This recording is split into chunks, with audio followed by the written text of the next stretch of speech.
Sometimes success comes from taking a risk. There's a famous quote that goes, "Only those who will risk going too far can possibly find out how far one can go." And that's true to life. We risk rejection asking someone out. We risk the unknown, sending off that college application, and we risk freedom the first time we get behind the wheel of a car. Risk is what pushes us forward, and gaming has always thrived on it. Think about it. Without Mortal Kombat's fatalities, fighting games wouldn't have evolved into the brutal spectacles we know today. Without Night Trap, interactive storytelling might never have gotten this moment. And without Grand Theft Auto, open world crime dramas wouldn't exist in the way we know them. GTA itself was a risk from day one, and with each release, Rockstar kept pushing boundaries. By the time San Andreas dropped, it felt like the industry had reached its boiling point. But then, Rockstar did it again. They took an even bigger gamble, one that seemed almost reckless at the time. A game so unique that if a sequel were announced tomorrow, fans will flock to it faster than GTA 6, if it ever comes out. This game wasn't just another Rockstar experiment. It was a legendary risk with a payoff that still echoes today. Welcome to episode 13 of the Rockstar Takeover. Today, we're taking over Bullworth Academy in Bully.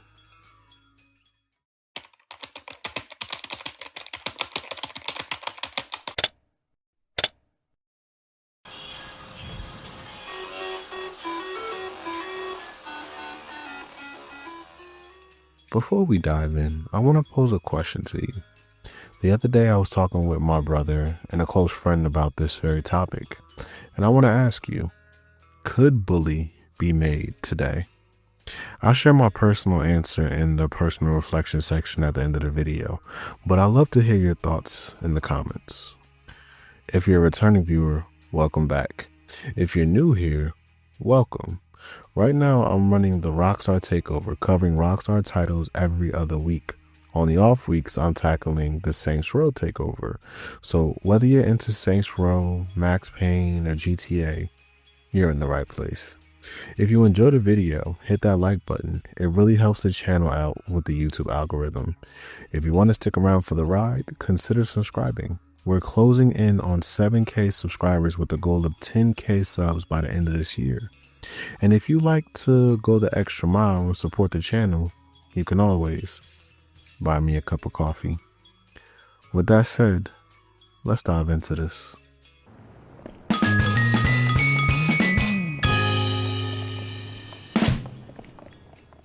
Before we dive into Bully's development, we've got to rewind and talk about a studio that played a surprising role in Rockstar's history, Barking Dog Studios.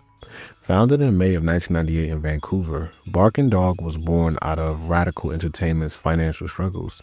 6 former Radical employees, Glenn Barnes, Peter Grant, Michael Giori, Christopher Mayer, Brian Tulkin, and Sean Thompson, decided to strike out on their own. They wanted a studio that didn't feel stiff or overly corporate, and they found inspiration in the name of a pub in town in California. Thus, Barking Dog Studios officially began operations in July of that year, after landing their first publishing deal. Their early work made waves almost immediately. Barking Dogs collaborated with Relic Entertainment on programming for the real-time strategy classic Homeworld in 1999. Their contributions impressed enough that Relic handed them the reins to an expansion, which became Homeworld Cataclysm, later renamed Emergence. Developed largely out of Relic's own offices, Barking Dog grew to around 20 staff during the project, and the expansion was well received when it dropped in 2000. But one of their most important contributions to gaming history came not from Homeworld, but from Counter-Strike. Thanks to Barking Dog employee Min Lee, co-creator of the original Counter-Strike mod, The studio took on the development of the famous Beta 5 update in 1999. They built out most of that update, shaping what Counter-Strike would eventually become before Mean Lei left to join Valve and continue development in-house. That path, of course, led to Counter-Strike's full commercial release in 2000. From there, Barking Dog tried to step into the spotlight with their own projects. In 2001, they began developing their proprietary game engine, Ares, and even took a swing at Disney's Treasure Planet universe with Treasure Planet Battle at Procyon in 2002.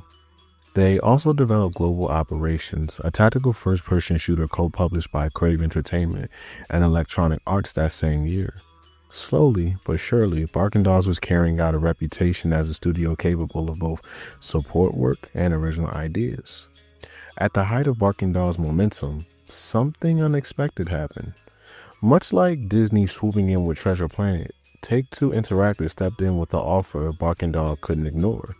In 2002, Take-Two acquired the studio for $3 million, rebranding it as Rockstar Vancouver. This move officially brought Rockstar's total number of subsidiaries up to 3. On the surface, it might have looked like Barking Dog sold out, but in reality, it was a strategic decision that benefited both sides. For Barking Dog, became Rockstar Vancouver meant access to far greater resources, publishing muscle, and the industry clout that came with the Rockstar name. For Take-Two, it was another piece in a larger strategy to build out their internal development capacity with innovative, battle-tested teams who could push original IPs forward. Even the studio's own founders made it clear this wasn't just a business transaction, it was a chance to realize their creative ambitions on a bigger stage. Brian Tolkien, one of Barking Dog's co-founders, said, "We are delighted to be joining the Rockstar team. We would not have considered selling our company to any other publisher. Rockstar makes the kind of cutting-edge games that we love to play and that we've always dreamed of making. With our creative and technical talent and Rockstar's proven capability to produce, market, and promote their products, we expect to deliver world-class entertainment software for many years to come." Take-Two's leadership echoed that same confidence. CEO Kelly Sumner highlighted the value of bringing Barking Dog into the fold. "We have experienced a great deal of success with the strategic expansion of Rockstar Games and the addition of talented internal development teams. As the entertainment software industry continues to expand, we are confident that the projects will emerge from Rockstar Vancouver and the warriors in development at Rockstar Toronto will match the outstanding creative accomplishments that Rockstar has achieved with its titles to date." With that, Barking Dog was no more. Rockstar Vancouver was born, and soon they'd be tasked with creating one of the most daring and controversial projects in Rockstar's entire history. It was right around the time Rockstar's acquisition of Barking Dog that a brand new project was quietly greenlit in 2002. Bully. Now, when it comes to designing open world games, there are a few unspoken rules. I first heard them while making my Saints Row video, and a big one stood out. And then we came up with rules like there will be no children. No kids. That's the golden rule. And when you look at Rockstar's earlier titles, it's clear they followed it to the letter. There are no kids walking around in Liberty City in GTA 3. None in Vice City, and not a single one in San Andreas. And it makes sense. When you're letting players cause absolute chaos, the last thing you want to include are children. But Bully flipped that concept on its head. Instead of avoiding kids altogether, you are a kid, and you're fighting other kids. It was a bold move, but the kind of risk only Rockstar would take. But it didn't come without consequences. During development, Rockstar Vancouver faced a massive turnover in staff. Some employees didn't want their names tied to such a controversial concept, while others simply burned out under Rockstar's notoriously demanding work schedule. Still, development carried on, and after 3 years, Bully finally surfaced. At E3 2005, alongside the Warriors and GTA Liberty City stories, Rockstar officially announced the game. But here's the thing, there wasn't much to show. No trailer, no extended demo, just an announcement in a booth promoting the game. And yet, even without gameplay on display, controversy found its way in. At the time, Bully hadn't even been rated by the ESRB, and two groups were already gearing up for battle. Attorney Jack Thompson and a community activist group called the Peaceaholics.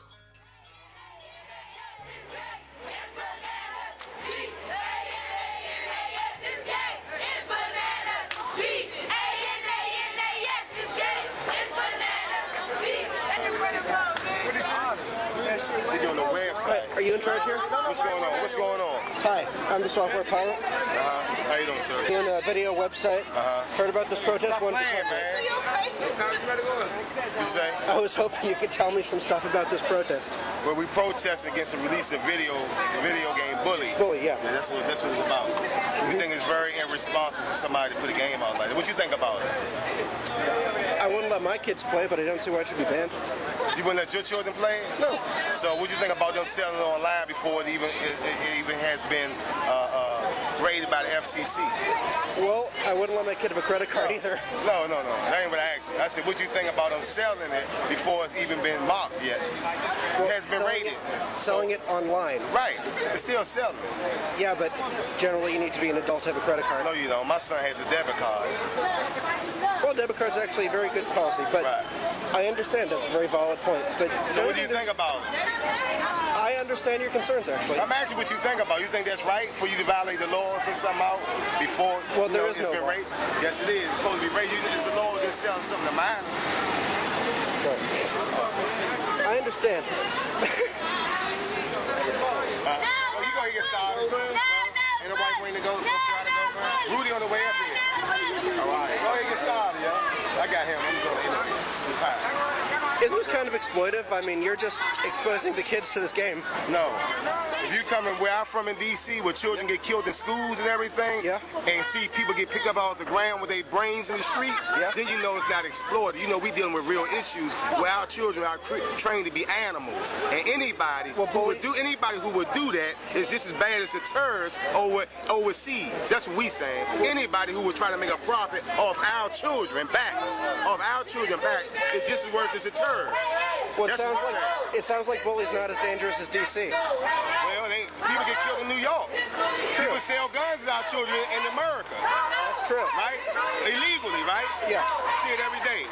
So how is people, just like they sell guns to our children illegally, they sell these games to our children illegally right now. Am I right or wrong? I understand that. I understand, and I thank you for coming out to interview. Thank you. Okay. Everybody has their own view. We all got to get along, and I thank you for the interview. I Have a blessed day, sir. Okay. What are you filming for? Oh, I'm the software pirate. Say again? I'm the software pirate. What do you do? Broadcast this? No, online, YouTube. That type of thing. YouTube? Yeah. Doesn't this seem kind of exploitive? They don't want their kids to play these games, so they're sending their kids to protest these games. Say it again? Doesn't this seem kind of exploitive to you?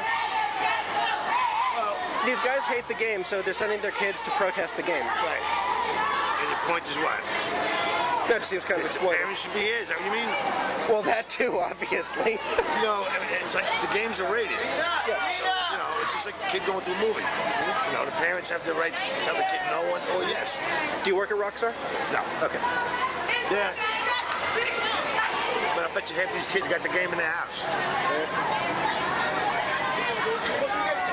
The parents don't know what they're playing. If I was a parent, I just wouldn't let them play the game. Bully seems stupid.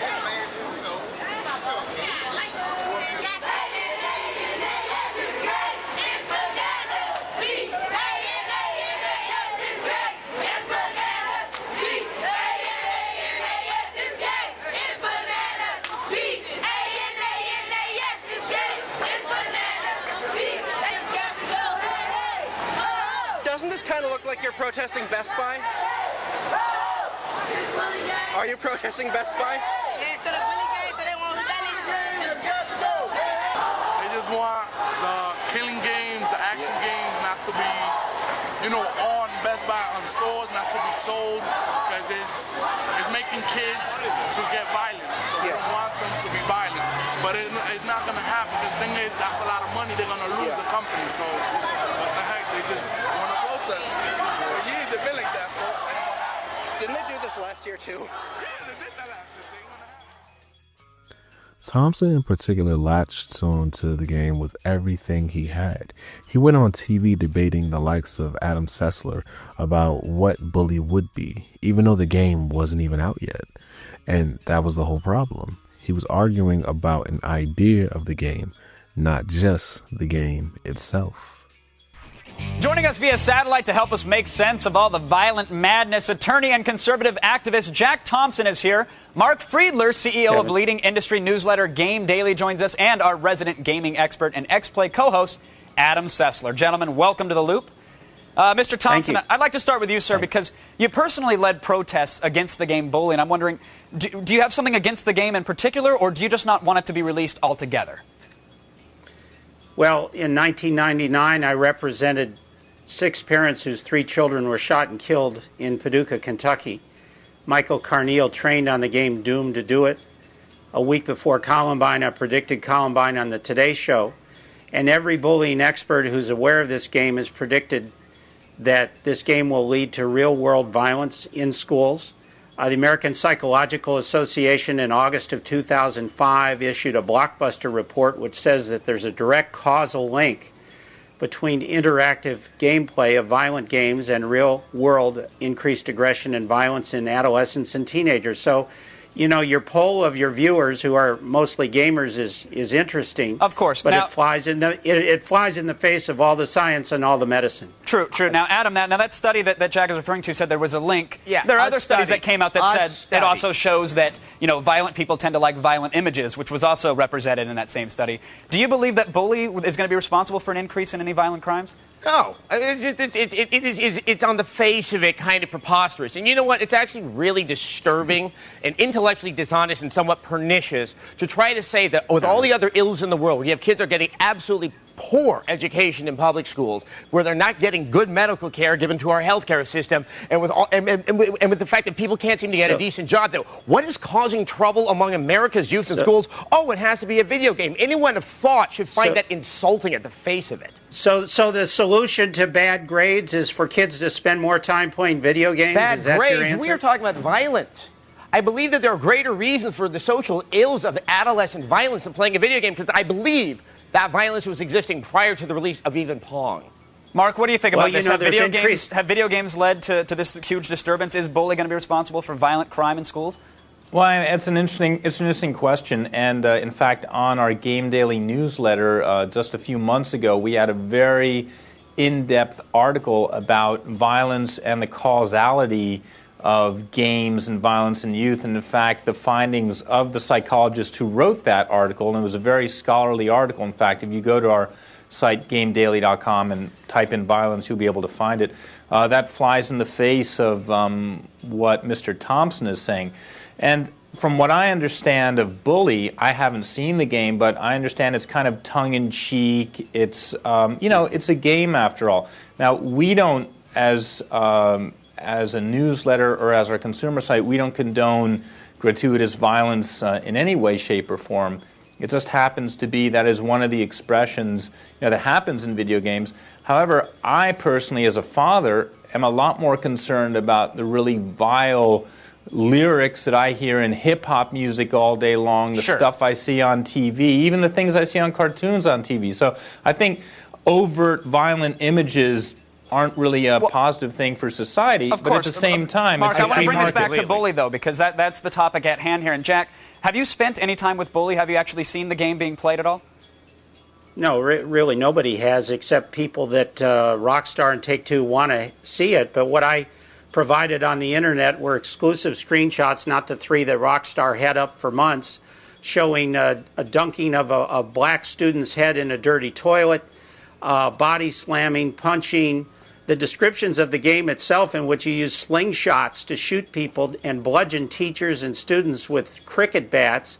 I mean, this is actually, you know what? Actually, Rockstar has actually come out and said that the hurting of teachers is not something that happens in the game, and then much of the stuff that you're describing, well, even I at one point did believe that might be the subject matter of the game, has been repeatedly denied by Rockstar. I don't understand why you can't even at least give them the benefit of the doubt until the game comes out. Well, let me tell you a couple reasons why we shouldn't give Take-Two the benefit of the doubt. One is This is the company that said they didn't put the hot coffee sex mod in Grand Theft Auto San Andreas, number one.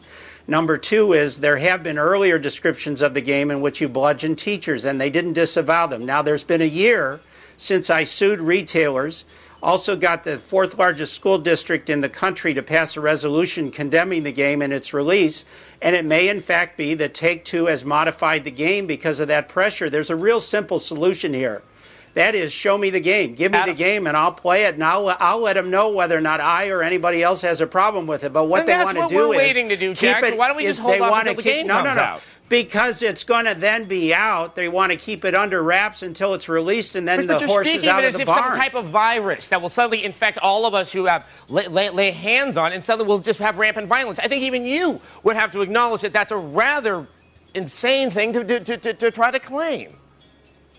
Claim what? Well, you're claiming that this game, if we don't stop it before it's released, will cause rampant violence among many teens who actually get their hands on it, especially if it does get the T rating. On the face of it, it just doesn't hold.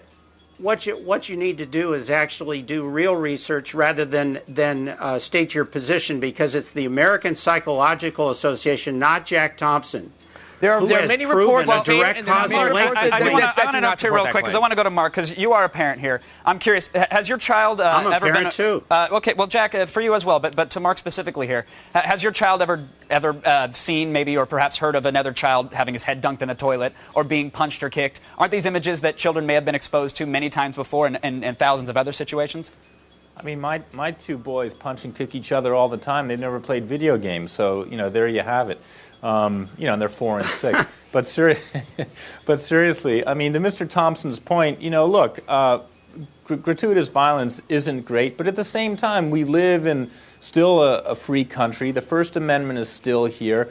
Creative expression is protected, and at the end of the day, it's the responsibility of parents to decide what their young kids consume, and it's the responsibility of parents to know how their kids spend their time. So if there's something that Mr. Thompson finds objectionable, he's in every right to keep his kids or his relatives or whomever he wants away from it. But he's not in his right to tell. Oh, it is the issue. Well, I think actually what might be a better... No, I'm sorry it isn't, because let me tell you. In the UK, they have laws that prevent the sale of adult and adult-themed, mature-rated games to kids. They have a First Amendment or its equivalent there. No, they do not. Point is, of course they do. They do not have any type of constitution with something sanctioned as the First Amendment is in this country. All right, folks. No, that's absolutely we got to keep the debate incorrect. on this shore, unfortunately, and we can debate whether or not game developers or rating systems or the government are to blame, but until parents are willing to accept some responsibility for their actions of their children, yada, yada, so on and so forth. Thanks to our guests, Jack, Mark, and, of course, Adam, for keeping us in the loop. It's definitely a hot topic, and I'm sure we'll get back to it at some point. Still, that didn't stop him. Thompson eventually filed a lawsuit in Florida, attempting to have Bully banned from store shelves. He branded it a public nuisance and, more infamously, a Columbine simulator. On August 16, 2006, he even petitioned the 11th Judicial Court, demanding that Walmart and Take-Two provide him with an advanced copy of Bully so that an independent third party could review the game and determine whether it should be legally banned. Rockstar hadn't even gotten the game out the door yet, and already Bully was being dragged into the firestorm. In an interview with GameSpot News, Jack Thompson ramped up his attacks on Bully, questioning not just the game itself, but the ESRB's handling of it. Is it a mature game, not appropriate for anyone under 17, or is it a teen game sold to everyone? The ESRB refuses to say and appears to be withholding from the public the rating of the game in order to quell controversy for its corporate collaborator, Take-Two. This withholding of rating information from the public about a game that the ESRB has had over a year is outrageous, made more so by the fact that Walmart is actually pre-selling Bully with no rating whatsoever for the game to anyone of any age.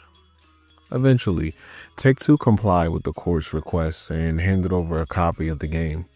Judge Ronald Friedman sat down with Thompson as they played through Bully, watching for anything that could justify banning it. And for a moment, Thompson thought he found his smoking gun. He discovered that Jimmy Hopkins, the main character, could kiss other boys.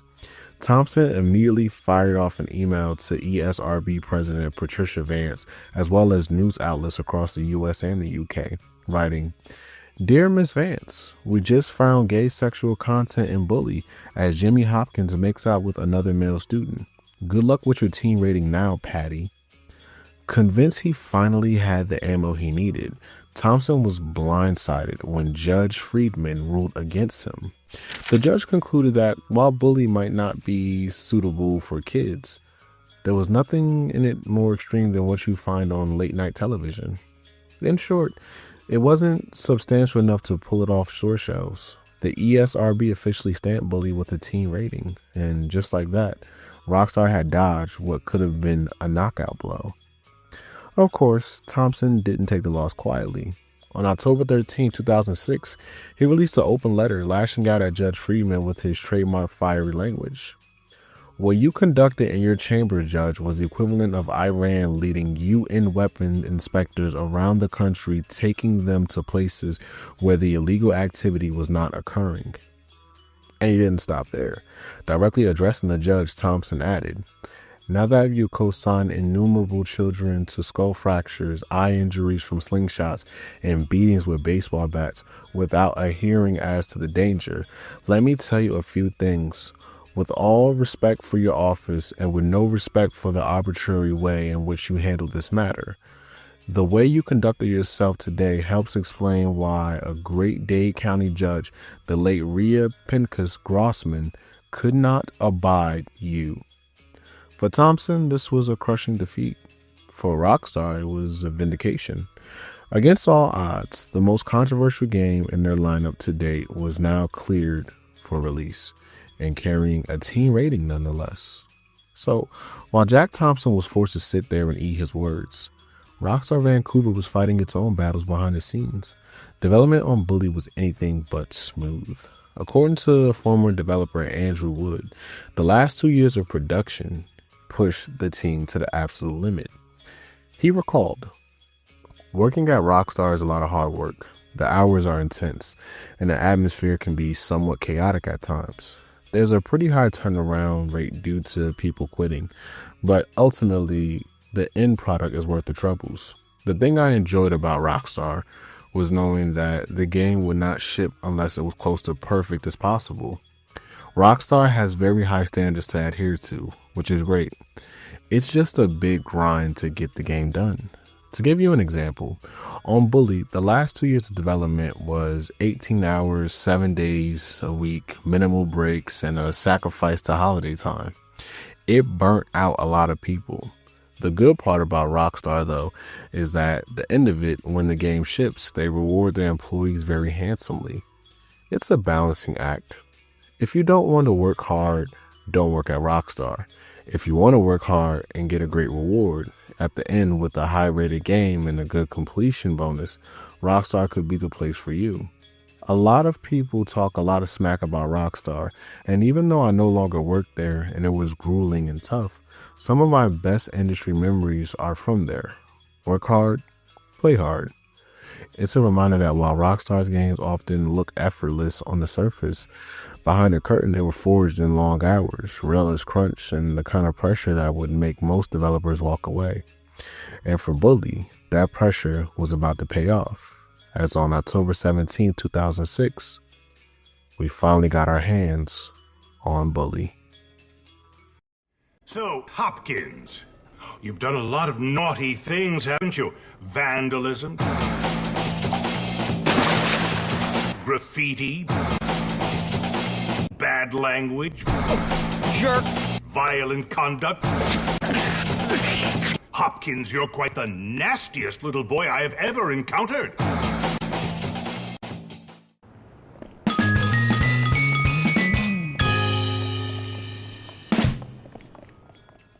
Here's a quick spoiler alert as I'm about to tell the story behind Bully. Now, if you're not a fan of spoilers, please advance this video to the gameplay overview section as seen on the timeline below. Let's dive into this. The story kicks off with Jimmy Hopkins, our main character, sitting in the back of a car as his mother and her newly wealthy husband drop him off at Bullworth Academy. Why, you might ask? Because the happy couple are heading out on a year-long honeymoon, leaving Jimmy behind at what's essentially the worst boarding school imaginable.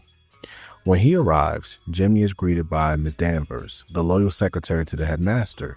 She escorts him straight to the office of Dr. Crabblesnitch, who immediately lays into Jimmy running down his rap sheet. The message is clear. If Jimmy acts out, Crabblesnitch is ready to straighten him out. With the stern warning hanging over him, Jimmy heads to the dorm to change into his uniform. But before he can make it inside, trouble finds him. 3 bullies corner Jimmy outside the boys' dorm, trying to make a statement on day 1. Jimmy, being Jimmy, isn't about to roll over. He fights back, dropping one of them. Just as things are heating up, Russell, the school's head bully, shows up ready to throw down. Before the fight can break out, math teacher Mr. Hattrick intervenes, breaking up the scuffle and berating Jimmy for not being uniform. Annoyed, Jimmy heads inside, where he crosses paths with another student named Gary. Hey, you're the new kid. Yeah? What's it to you? Friendly, aren't you? Give me a break, loser. Hey, relax, friend. You're all pent up. Go easy or they put you on medication. They did to me. Boy, nearly sent me insane. That's fascinating. Now if you'll excuse me. I said relax, friend. Get off, man. Listen to me, tough guy. You just arrived at the toughest school in the country, and I'm offering to be your friend. Trust me, in a place like this, you're gonna need friends. So it's up to you. You gonna play nice or what? Yeah, sure. Good. So how about I show you around? Gary gives Jimmy a quick tour of the boys' dorm, even pointing out the vending machine before Jimmy finally changes into his school uniform. Back in his room, Jimmy sits alone, clearly feeling the weight of being abandoned at Bullworth. That's when Pete, another student, stops by to introduce himself. At first, Jimmy is standoffish, but slowly starts to let his guard down. Just as the two are getting along, Gary barges in. He mocks Jimmy, trying to get under his skin, then shifts gears by making fun of Pete. For once, Jimmy has had enough. He pushes back, standing up to Gary and kicking both of them out so he can unpack in peace. Not long after, Jimmy heads to the main campus, where Gary resumes playing the role of tour guide, showing him how Bullworth really works. Along the way, Jimmy helps out Eunice, a student in distress, by retrieving her stolen chocolate. Later that day, the boys sit down for lunch, where Jimmy gets his first real look at the social order of Bullworth Academy. Nerds, preps, greasers, and jocks, each ruling their own corner of the school. Feeding time at the zoo. Okay, here's the deal. Over there, we got the nerds. Of course, they're complete social outcasts. They look pretty harmless. They're actually sneaky bastards. Their turf is the library.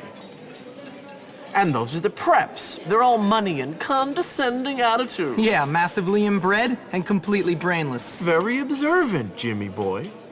Now over there are the greasers. They think they're tough. Or at least try to look tough. Wouldn't advise messing with them, at least not yet. They hang by the auto shop. And last but not least, the jocks. These guys rule the school. Definitely avoid them. Whatever, I'm not afraid of some dumb roid monkeys. You'll learn. Come on, let's go. After learning about Bullworth's hierarchy, Jimmy is walking with Dr. Crabblesnitch, who checks in on his progress. Jimmy tries to explain that the school is full of bullies and maniacs, but Crabblesnitch brushes it off as nothing more than school spirit and harmless hijinks. His advice? Behave himself and everything will be fine. Jimmy, of course, isn't buying it. No sooner does he leave than a bully takes a cheap shot with a slingshot, pelting Jimmy before running off. Jimmy chases him all the way to the auto shop, fighting off more bullies along the way.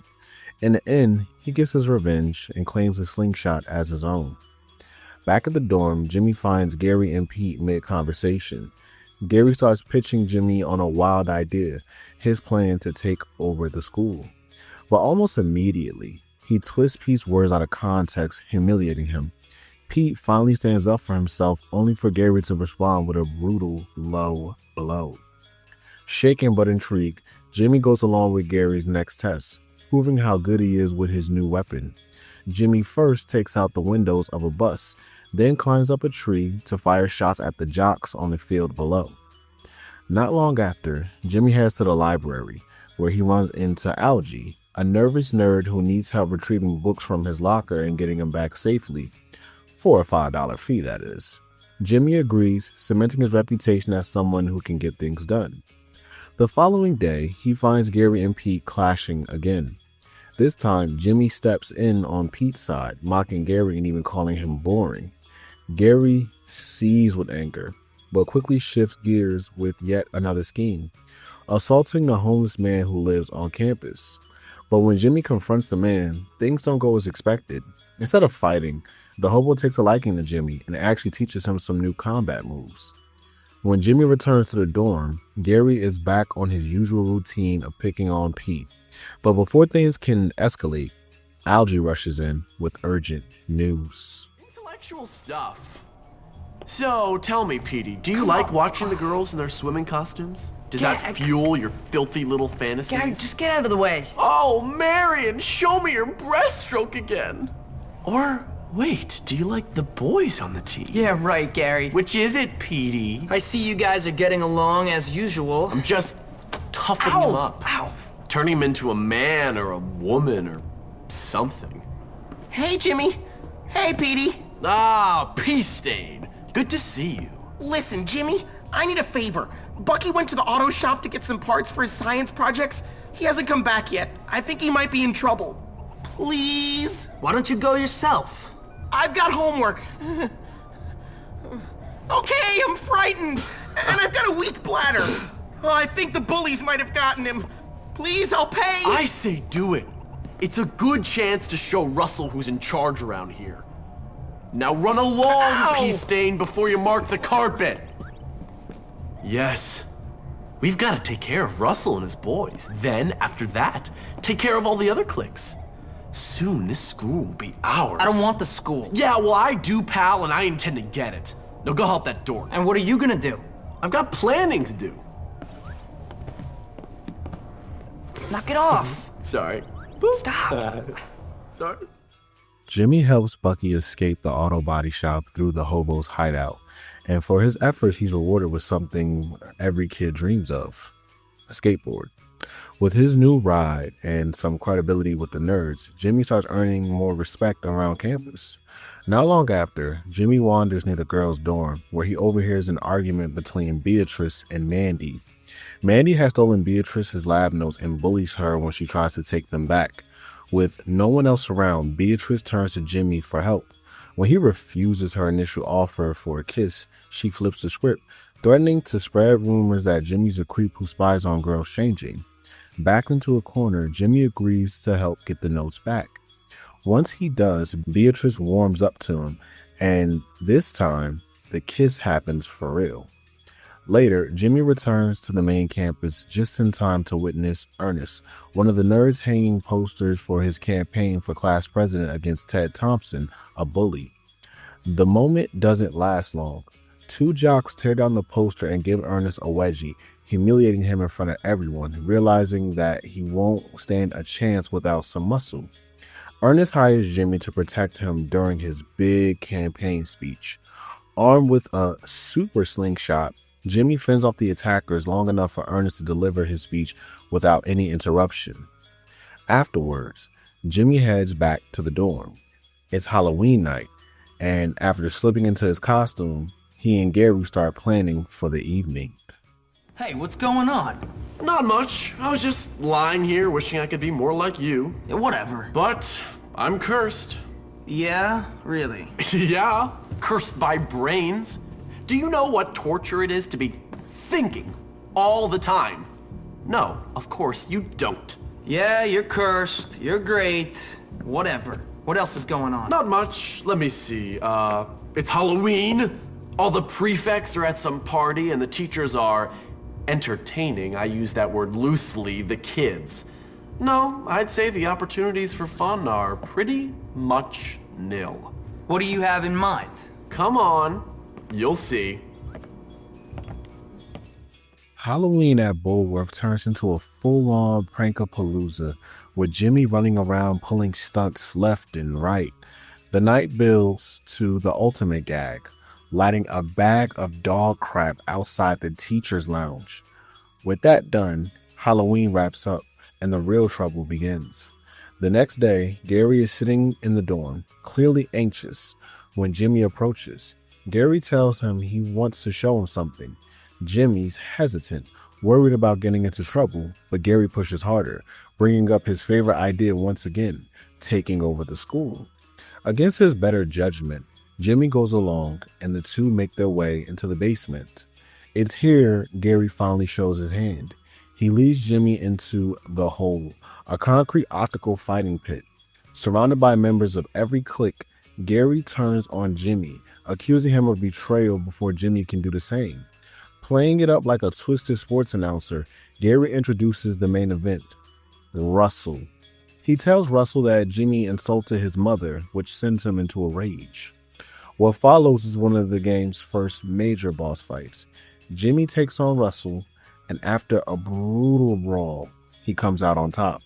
Gary, unfazed, launched into another monologue about taking over the school, dismissing Jimmy as nothing but a liability. But Jimmy doesn't let the night end on Gary's terms. Instead, he helps Russell back to his feet, explains that he never insulted him or his mother, and lays down the line, "Leave him and Pete alone." Russell agrees, and with that, Chapter 1 comes to a close, setting the stage for what comes next.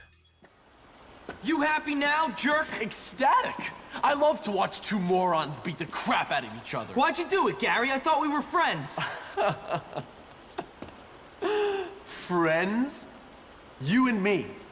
I've taken dumps that had more brains than you, friend.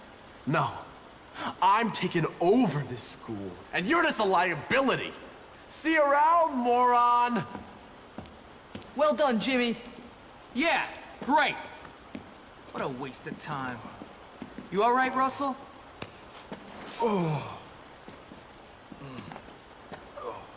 Yeah? Look, I never said anything about your mom or farmyard animals. You did it? No, but I want you to stop bullying weak kids. Why? Because there are a bunch of kids around this place who need a beating, and you're picking on the few who don't. So I want you to leave me and him alone. Oh, okay. Sorry. Bad Russell.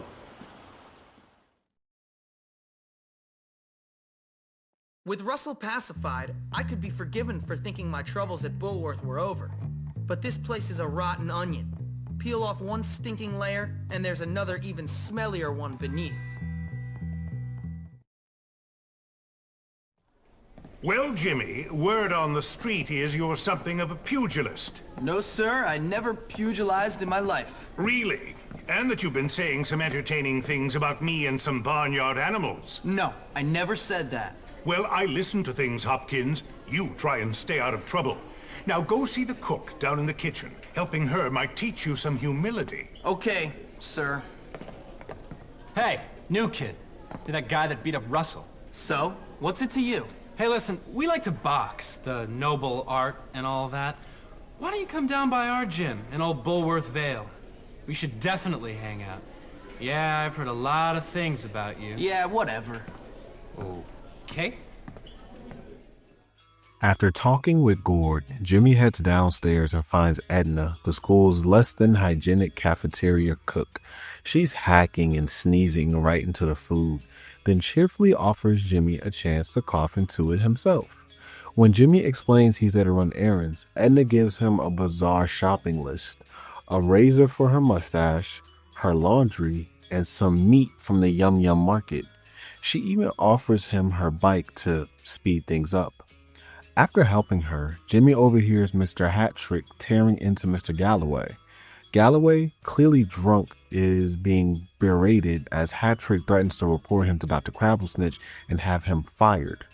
After Hattrick storms off, Jimmy finds Galloway swinging from a bottle of scotch in a paper bag. Disgusted, Jimmy confiscates it, but Galloway admits he's left other bottles stashed around the school. He asks Jimmy to collect them and deliver them to Miss Phillips. Jimmy agrees, though the moment he leaves, Galloway casually pulls out another bottle from his desk and cracks it open. Once Jimmy rounds up the bottles, he meets Mrs. Phillips in the parking lot. She thanks him for stepping in, rewards him with a camera, and passes the alcohol off to the hobo for disposal. With that done, Jimmy makes his way into town. At the gym, he stumbles into a boxing tournament hosted by the Preps. The prize? A dream home in the Vale and $1 million. Jimmy steps into the ring and against all odds comes out on top. But the victory comes with a lesson. At Bullworth, the Preps don't play fair. Jimmy Hopkins. All right, I won. Give me my prize. There's a little problem. Your parents have to be members of the board for you to be eligible. Tell you what, old chap, we'll give you that old abandoned beach house. Should be nice once you clean it up. With his new beach house secured, Jimmy heads to the movies where he meets Pinky, the queen bee of the Preps. She introduces herself, flirts a little, and immediately asks for a favor. She's desperate to be the first in line for a movie she claims means everything to her. And she wants Jimmy to clear the way. Confused but intrigued, Jimmy does just that, shooing away Lola, Gord, Tad, Bryce, Eunice, Trent, and Kirby until the line is cleared. Pinky, satisfied, pays him for his trouble. Later, Jimmy finds Pinky waiting outside the theater again. Only this time, she's furious, berating him for being 3 minutes late to what she calls their date. Jimmy, confused, insists he never agreed to a date, only for Pinky to admit she was actually supposed to meet Derby Harrington, her cousin. When Derby doesn't show, Jimmy steps in, offering her flowers and takes his place. Pinky agrees and tells him to meet her at Billy Crane's traveling carnival. At the carnival, things go actually well. Jimmy wins her a teddy bear, and the date ends on a surprisingly good note. From there, Jimmy's status with the Preps continues to climb. Now rocking the trademark Aquaberry sweater, he tags along with them for a bit of revenge on Mr. Hattrick, planning to egg his house for mistreating Galloway. But when they arrive, things quickly turn sour. Tad questions Jimmy about a rumor that he called him an incest baby. Jimmy denies it, but then Gary appears, pouring gasoline on the fire with more lies and twisting Jimmy's words. Tensions boil over, and Jimmy is forced to a fight with the Preps before making his escape. Afterward, he returns to the boys' dorm where he and Pete regroup before heading back out. Yeah? Guess you want to kill Gary now that he's turned most of school against you and got those rich kids to throw eggs at you. Gary'll get what's coming to him. What's wrong with you? Nothing. Well, you're sitting around watching TV by yourself like a loser. Someone crap in your bed? What's wrong? Well, for one moment I had friends. Just one moment. You and Gary. Yeah, Gary's a snake and you're a psychopath. Come on. You both bullied me mercilessly, but at least I wasn't left out. And now I'm back on my own and I'm too cool to be a dork and I'm too dorky to be anything else. You're not on your own. Where is everybody? At the bike race at Old Bullworth Vale, by shiny bikes at the beach. Bike race? Why didn't you say so? Come on.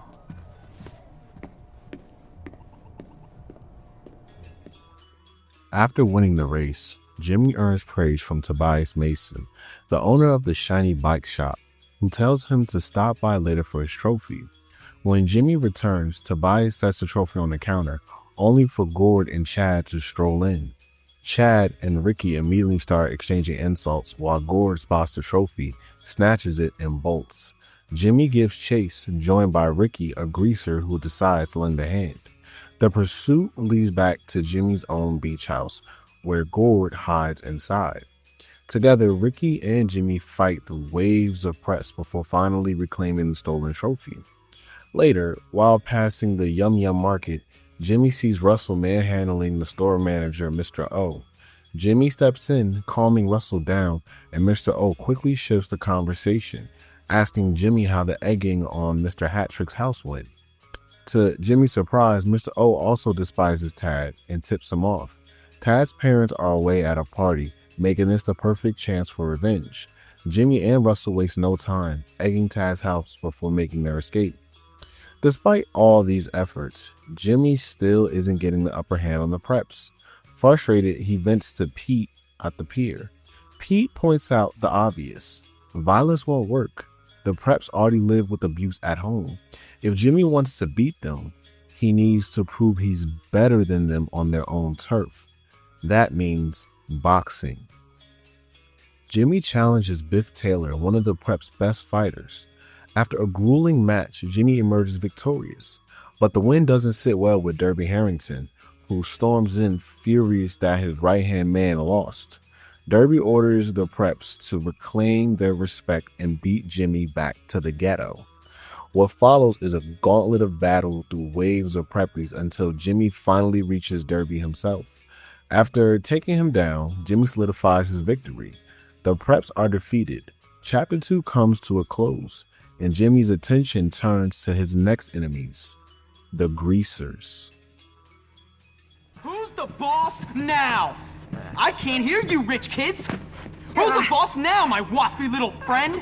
Answer the question. You are. Louder! You are. Good! That's right, me. Now you girls, learn to play nice, you understand? Now, Darby is really stupid, malevolent, and rich. So it will surprise none of you to discover in a future life, he'll end up in Congress. But this is my story, not his. With the trust fund babies under control, it's time to turn my attention to their sworn enemies, those greaseball kids.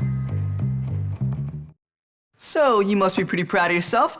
You taught those rich scum a lesson. They're rich, weak bullies. It was easy. They picked a fight with me, and I showed them who was boss. And Gary got them to pick that fight, so maybe you'll show him as well. Gary's an even bigger problem. He'll have to wait. Hey! What's this throwback want? A haircut? A nice strong man to cuddle up to? Who knows? Jimmy Hopkins, right? My friend Johnny needs your help. Then tell your friend Johnny to come and ask for it. Nobody tells Johnny anything. Johnny Vincent does the telling. Well, he doesn't tell me what to do. Now beat it, greaseball. You're causing an oil slick. I said he needs your help, man. Do I look like a charity service? You're gonna pay for this.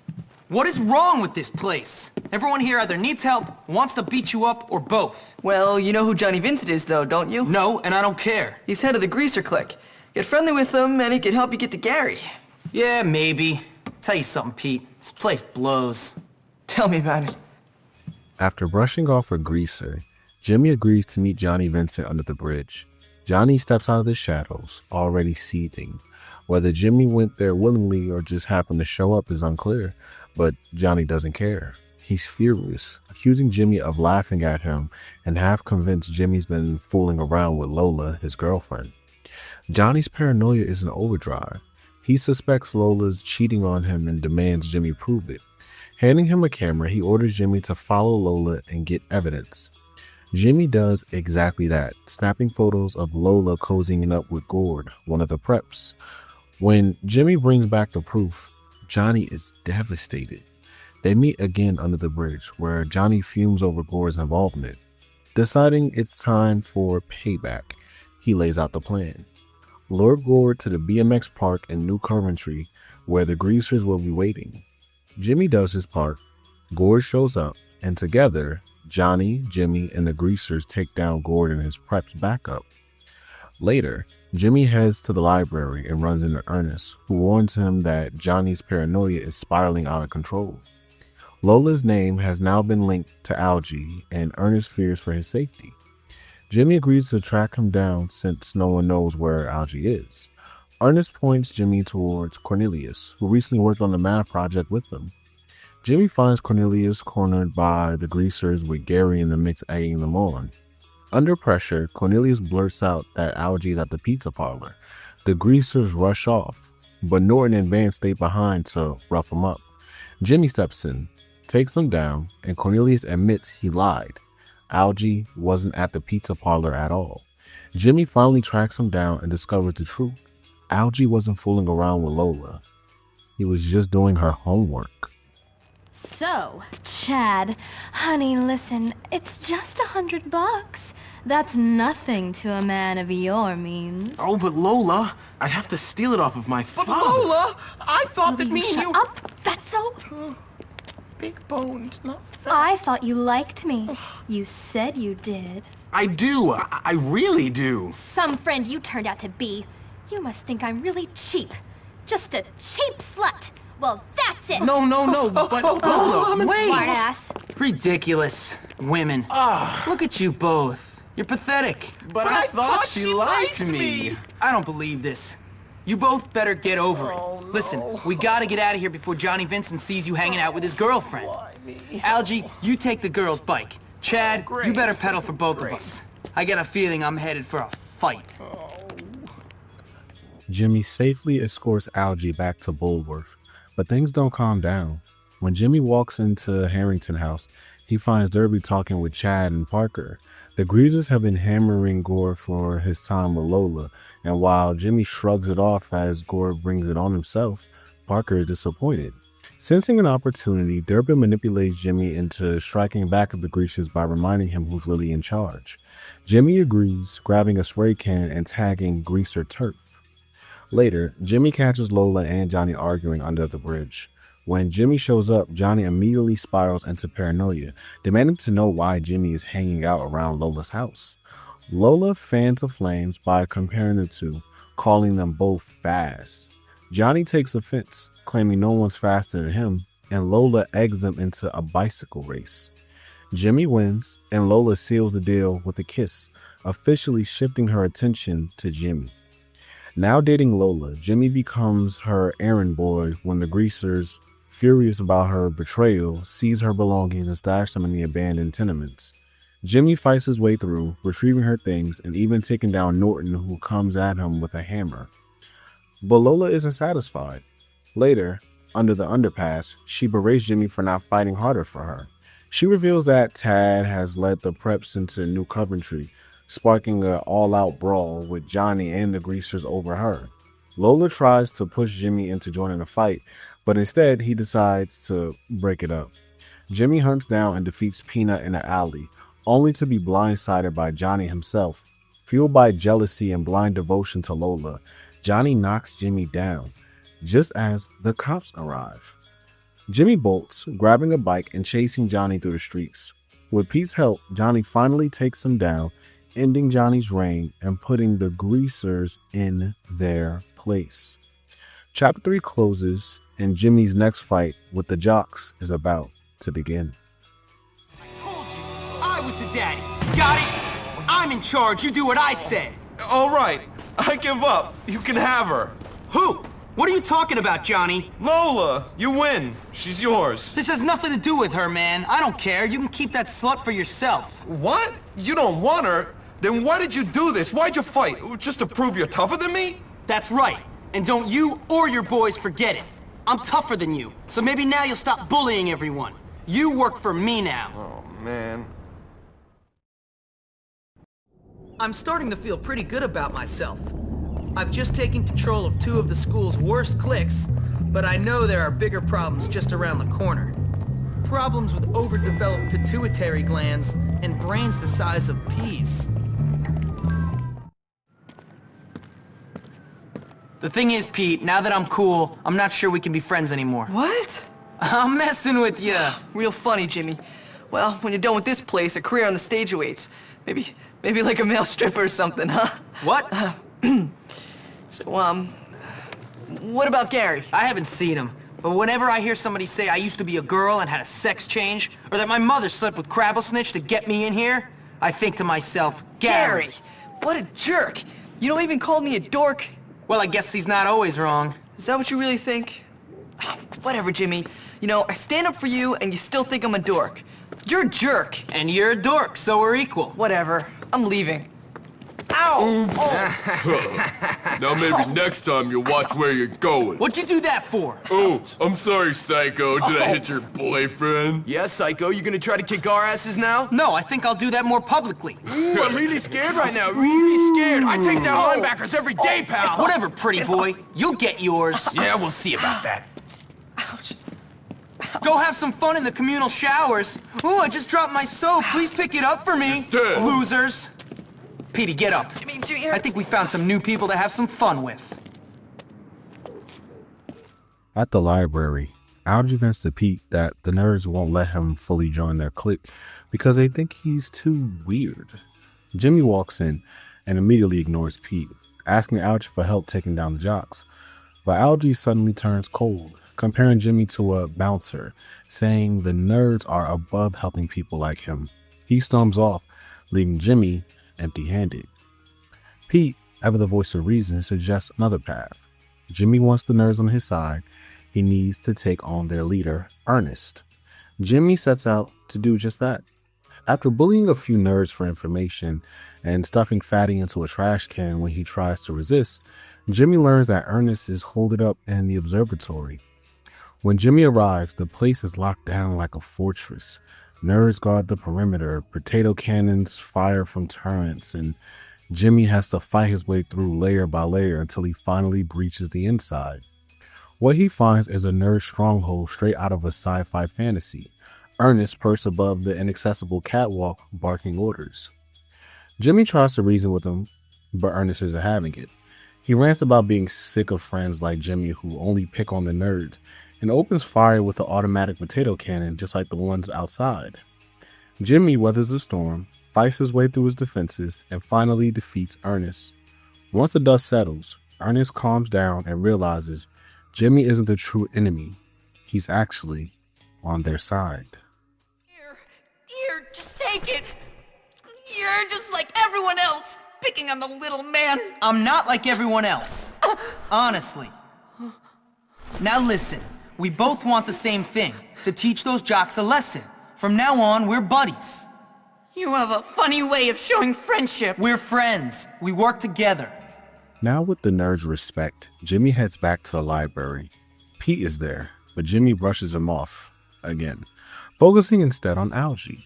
When Jimmy asks what's next in their plans against the Jocks, Algie rambles in terrible fake ebonics until Jimmy rephrases it's a quest. Finally, Algie explains Bucky and Fatty have taken control of the funhouse at the carnival and are planning to prank the football team. At the carnival, Jimmy teams up with the team, using the funhouse props to ambush and humiliate the Jocks. Afterward, Jimmy returns to the observatory where Ernest has a new task for him. In his usual evasive way, Ernest insists his plan is great and tells Jimmy to gather scandalous photos of Mandy, the cheerleader captain. Reluctantly, Jimmy snaps 3 compromising shots. Word spreads quickly. The Jocks discover what Jimmy did and prepare to storm the observatory in retaliation. The defense system Jimmy wrecked during his earlier assault is still down, so Jimmy holds the line while Ernest scrambles to repair it. Once the turret comes back online, Jimmy takes down the Jocks, giving the nerds the upper hand. With the defense secured, Ernest gathers the nerds and launches into one of his grand monologues. First, praising his own genius, then ranting about how much he despised the Jocks, and finally declaring that they will soon rule Bullworth. He quickly backpedals, clarifying that Jimmy will be King Arthur while he plays the role of Merlin. To set his plan in motion, he asks Jimmy to retrieve the mascot outfit, which Jimmy has to win by beating down Constianos. Now disguised as a mascot, Jimmy stumbles on a rare moment of vulnerability. He finds Mandy sitting alone, devastated. The photos Jimmy took have blown up into posters plastered across the campus and town. Mandy is crushed, convinced everyone thinks he's a slut and fearing expulsion. When she mutters that she probably deserves it, Jimmy's guard drops. Moved by pity, he sets out to right his wrong. He tags over every poster, erasing her shame, and in return, Mandy softens up towards him. Grateful for his help, she kisses him. With that resolve, Jimmy heads back to Ernest. It's time for the big game. Fair queen for me, in that little thong, and with those massive piles of silicone. Initially you'd think, who's that handsome stranger? Then I'd walk into the bar, impress you with my suavity? My suavability? How suave I was. I'd look up and say, what's a nice girl like you doing in a place like this? And you'd say, take me to the hay barn. Hey, Ernest. What's that you're reading? Nothing. Nothing. Just some history homework. Cool. Can I see? It's personal. Personal history. Sounds interesting. Yes. Well, you wouldn't understand. Anyway, listen. The big game is today. Operation Trojan Cow is ready to proceed. Operation Trojan Cow. It's my master plan. My spies have already been gathering the information that will bring about the downfall of the Jocks at this school. So I guess I'll be needing this. Does this work? Yes! Rendezvous with my agents in the field. Disguised in the Bullworth mascot costume, Jimmy infiltrates the Jocks ranks under the guise of school spirit. From there, he carries out a string of sabotages to weaken the team before the big game. First, he slathers super glue all over the benches. Then, he rigs a football with firecrackers. After that, he urinates in the team cooler. And finally, he scatters marbles across the field to ensure a spectacular wipeout. With the chaos in full swing, Cornelius gives Jimmy one last task: mess with the scoreboard. Jimmy changes the message so it reads, "Jocks play with their balls." Furious, Ted and Damon demand to know who's responsible. That's when Jimmy rips off the mascot headpiece and reveals himself. The Jocks explode, threatening to kill him. Jimmy has no choice but to fight his way through waves of Jocks until he finally takes on Ted himself. After a brutal showdown, Jimmy defeats him, toppling the Jocks once and for all. With that, Jimmy cements his status as the true king of Bullworth. Losers! Yeah! Oh, Jimmy, you did it! You did it! I'm king of the school! Oh, you beat them all in front of everybody! Thanks for your help, Petey. Oh, this is gonna be great! So here I am, suddenly the king of the school. I never meant for things to turn out this way. I just wanted to control a couple of psycho kids and be left alone.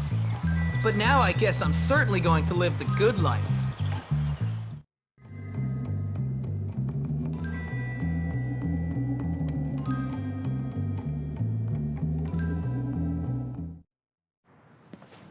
Hey, Darby! Hey, Johnny. Hi, Yo, Jimmy. what's up, brother? Hey, Chad. So I'm like, yo, it's Jimmy! Hey, you're funny, man. Yo, You're man, so what's going funny, on? Jimmy. Oh, hey, girl, you're looking great. Ooh. Great. Thank you for that sugar, darling. Wow, hey, Jimmy. All right, boys, that's all I got to say. Later. Bye, Jimmy. Peace out, See you Jimmy. later. I love that guy. Bye, Come on, guys. Chad, Let's roll. Pete! Hey, Jimmy, what's going on? Everything. I did it, man. I took over this dump. These morons are my morons That's now. great. Just don't turn into a jerk. How could I? Hey, baby, how you doing? What you doing later? Just remember, Jimmy, not everybody likes you. Correct. They love me. Well, what about Gary? Gary, forget about that twerp. Dude, it's me now. I run this place and you're my friend, so please try to be cool. Oh man, you're bringing me down. Come on, let's go milk this thing for all it's worth. We might even find you a girl. Now crowned the king of Bullworth, Jimmy lounges in the boys' dorm with Ernest, Derby, and Ted at his side. An agitated Pete bursts in, desperate to get Jimmy's attention, but Jimmy brushes him off. Derby flatters Jimmy, insisting the whole town needs to know who he is, and he suggests he make a mark on the city hall. Ted, being Ted, jokes that Timmy should take a dump on the steps, but Derby's actual plan for him is to spray paint the building. Jimmy heads out, tags City Hall with the word Bullworth less, and even takes a photo of his handiwork. But when he returns, Pete is waiting with bad news. In his absence, chaos erupted. The cliques are all at war, and somehow they blame Jimmy, claiming he's failed to keep the peace. Overnight, his reputation crumbles. Only the bullies remain on his side. Jimmy finds Ernest, Beatrice, Algie, Melvin, and Cornelius standing nervously outside the library. The place is overrun with rats, and naturally, they blame him. Algie complains that he can't study for his pre-med test and laments the days when they were bullied mercilessly, but at least they could focus on schoolwork. When a rat scurries past, the group panics, and Algie humiliates himself by peeing his pants, then tries to pass it off as spilled soda. Disgusted, Jimmy calls them pathetic and clears the rats out himself. Afterward, Jimmy walks across the campus to find the gym on fire. Mr. Burton stands outside with Jocks, Bo, and Bob, pointing the finger at Jimmy. They accuse him of torching the place out of jealousy for not making the football team, and Bo even calls him a bully. Burton claims the cops are already on the way. Jimmy denies everything, insisting he never even wanted to be on a team. But before he can defend himself further, a scream from Jerry echoes from inside. Burton and the Jocks panic and Jimmy takes it on himself to rush in. Inside, he decides to save everyone from the burning flames and puts out the fires.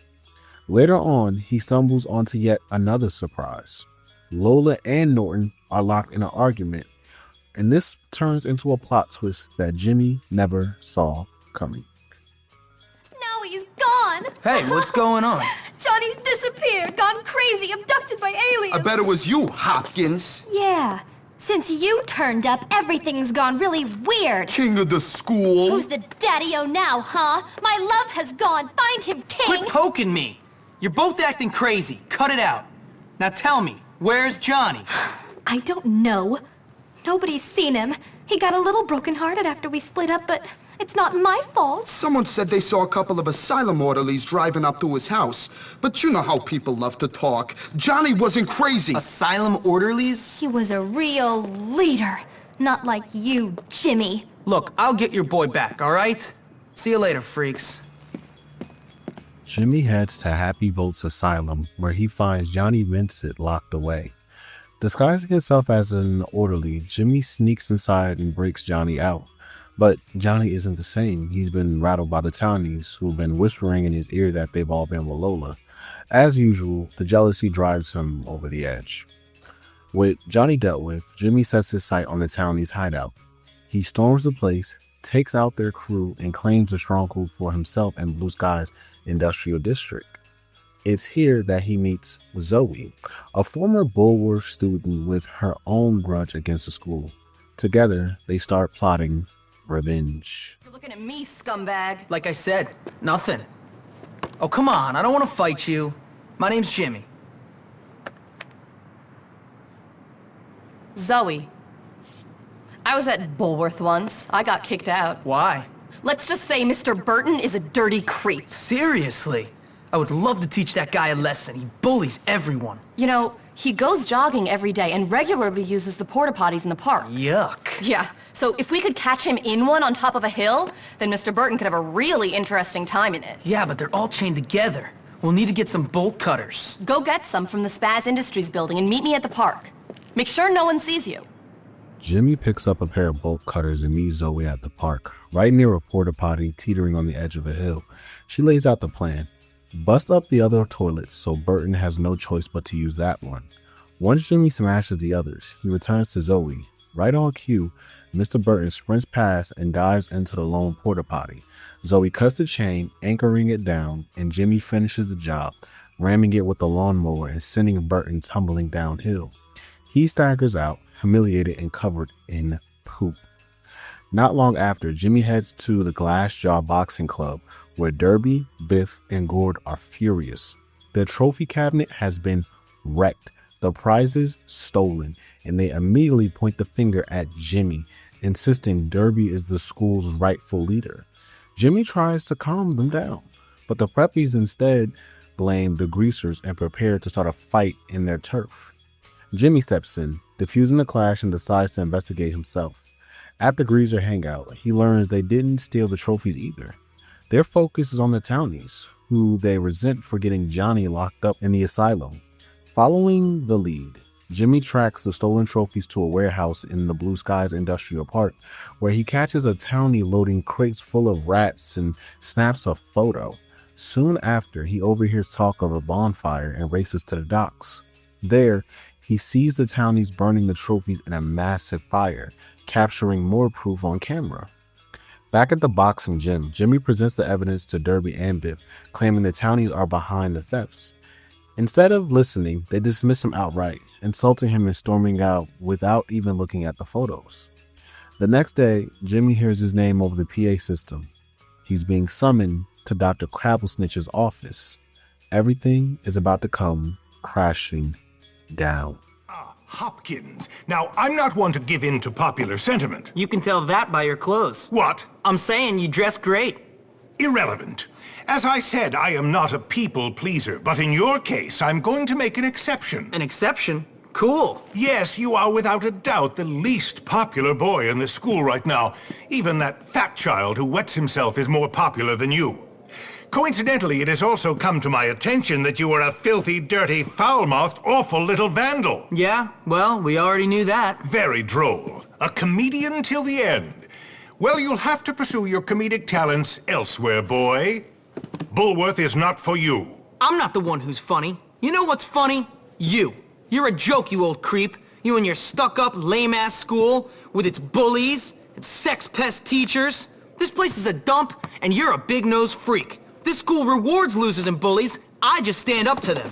You painted obscene graffiti on the town hall, boy. I have it on good authority it was you. Oh yeah? Then who squealed? Tell me that. A commendable pupil did feel the need to tell me you were responsible for this outrage. Gary Smith! Look, I may have painted a few jokes on the town hall, but that kid likes to torture people. Gary Smith is the next head of this school. He's responsible, courteous, and not afraid of being an unpopular leader. You are blind, old man, blind! And you are leaving. I tried to contact your mother, but she's still off on a cruise. Until I hear from her, I will have to let you stay here in your room. But you may not wear the school uniform or attend classes. Gotta be kidding You are me. leaving the academy to attend to your education elsewhere. Now get out! Whatever, man. Now expelled, Jimmy meets up with Pete, completely dejected. He hates being a has-been, laughed at by everyone on campus. As if to drive the point home, Algie strolls by and calls both Jimmy and Pete losers. Discouraged, Jimmy decides he's done. Bullworth's war with the Townies isn't his problem anymore. But Pete pushes back, urging Jimmy to at least see what's really going on with the Townies. Jimmy reluctantly agrees, realizing he'll need backup, someone big who doesn't hate him yet. Both he and Pete land on the same name, Russell. Jimmy tracks Russell down at his house and convinces him to help. Somehow, Russell has managed to snag a police motorcycle. Jimmy follows him on a moped as Russell crashes the bike straight through the Townie headquarters, blowing the gate sky high. Amazingly, he walks away practically unscathed. But when the cops arrive, Russell bolts, leaving Jimmy to finish the job. That's when Zoe steps in, offering her help. Together, they infiltrate the Townies' base and push their way through until Jimmy finally comes face to face with Edgar, the Townies' leader. The two square off in a brutal fight.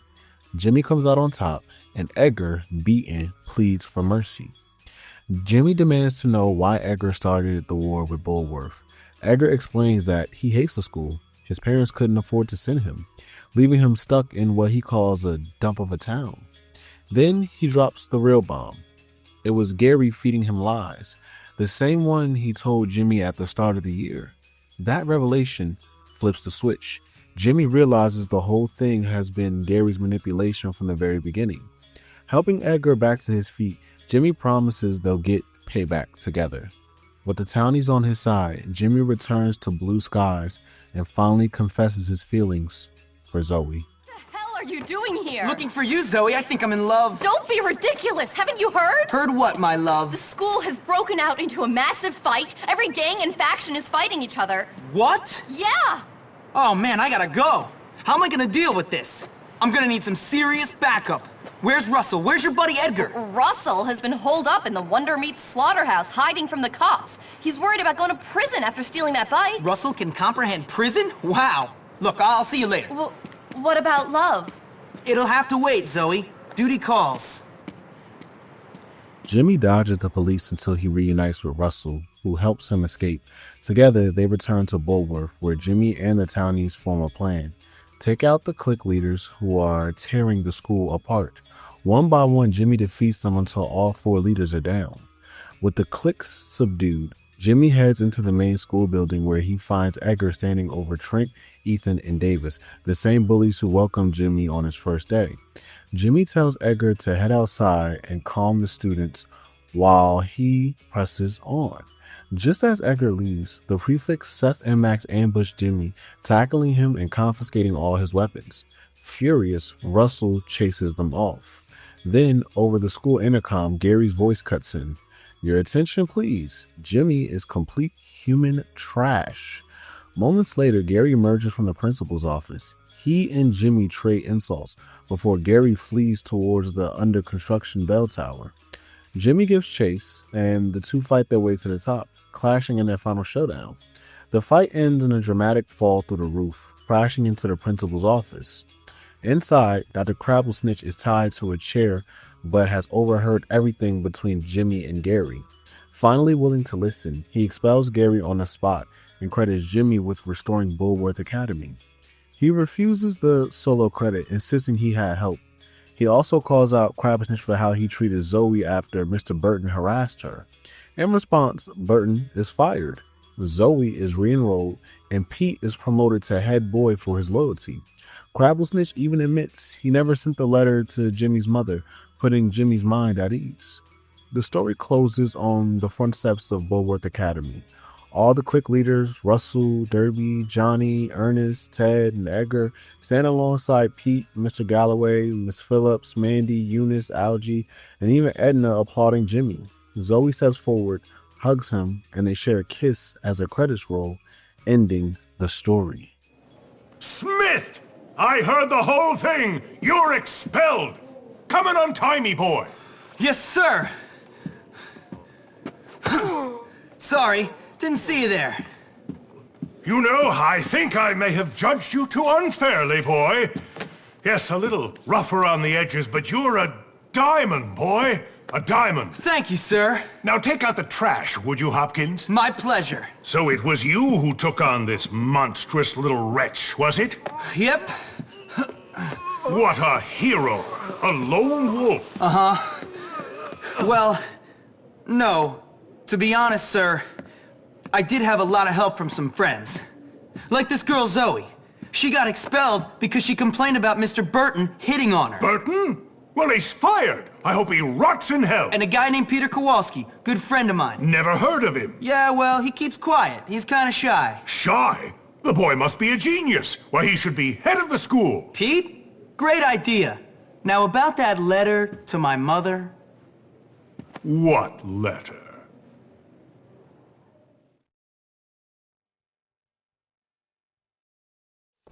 Finally, everything is sorted out, more or less. I mean, I don't want to say we're going to live happily ever after or anything like that, but life is certainly going to get easier.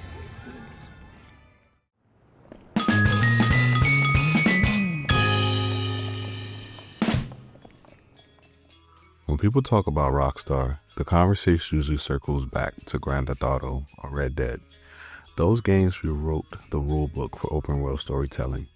But in between, there's Bully, that one that slipped under the radar yet stuck with players in a different way. This wasn't just Rockstar experimenting with a smaller sandbox. It was their chance to ask a bigger question. What happens when you take the chaos of GTA and shrink it down into something every player can relate to? School. On the surface, Bully is a game about pranks, fights, and taking on the mean kids in class. But beneath that, it's a sharp critique of systems. From adults who fail the very students they're supposed to protect, to cliques that mirror class, gender, and social divisions, its legacy isn't just about stink bombs and slingshots. It's about how it captures the messy transition from childhood to adulthood, and how it uses satire to poke fun at the institutions that shape us. Nearly 20 years later, that's what keeps Bully worth revisiting. What makes Bully more than a GTA for kids is the way it turns Bullworth Academy into a pressure cooker of power dynamics. The cliques, bullies, nerds, preppies, greasers, jocks, and townies aren't just cartoon stereotypes. They represent wealth, intellect, athletic dominance, class identity, and marginalization.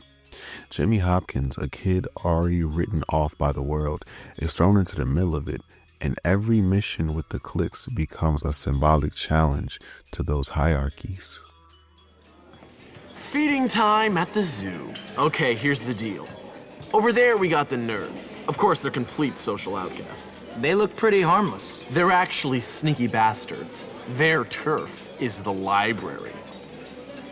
And those are the preps. They're all money and condescending attitudes. Yeah, massively inbred and completely brainless. Very observant, Jimmy boy. Now over there are the greasers. They think they're tough. Or at least try to look tough. Wouldn't advise messing with them, at least not yet. They hang by the auto shop. And last but not least, the Jocks. These guys rule the school. Definitely avoid them. Whatever, I'm not afraid of some dumb roid monkeys. You'll learn. Come on, let's go. That's why Jimmy's rebellion doesn't feel like chaos for chaos' sake. Beating the Jocks isn't just about throwing punches. It's about calling out favoritism towards athletes. Going after the preppies exposes elitism and classism. Even the nerds and greasers highlight how intellect and working class identity get devalued. Jimmy fights are less about cruelty and more about survival inside a system where the adults enable the very problem they should be solving. Dr. Crabblesnitch cares more about the school's image than its students, and teachers like Hattrick or Burton openly side with privilege. At the same time, characters like Mr. Galloway and Miss Phillips show glimmers of what education could be: empathy, respect, and empowerment.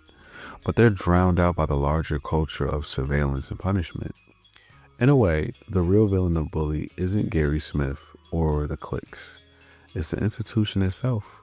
Bullworth isn't broken because of the kids. It's broken because of the adults. School rules are quite clear on this subject. Quite clear. No alcohol on school grounds. You're drunk. I can smell it on your breath. I can see it in your eyes. I'm not drunk. Drunk? In charge of children? What kind of monster drinks in front of children? Parent? A disgraceful one, yes. You've got a problem, haven't you? I'm just under a lot of pressure. Well, I'm a kind and supportive colleague, Galloway. And as such, I think it is my duty to get you sacked. Do whatever you want, Hattrick. You always do.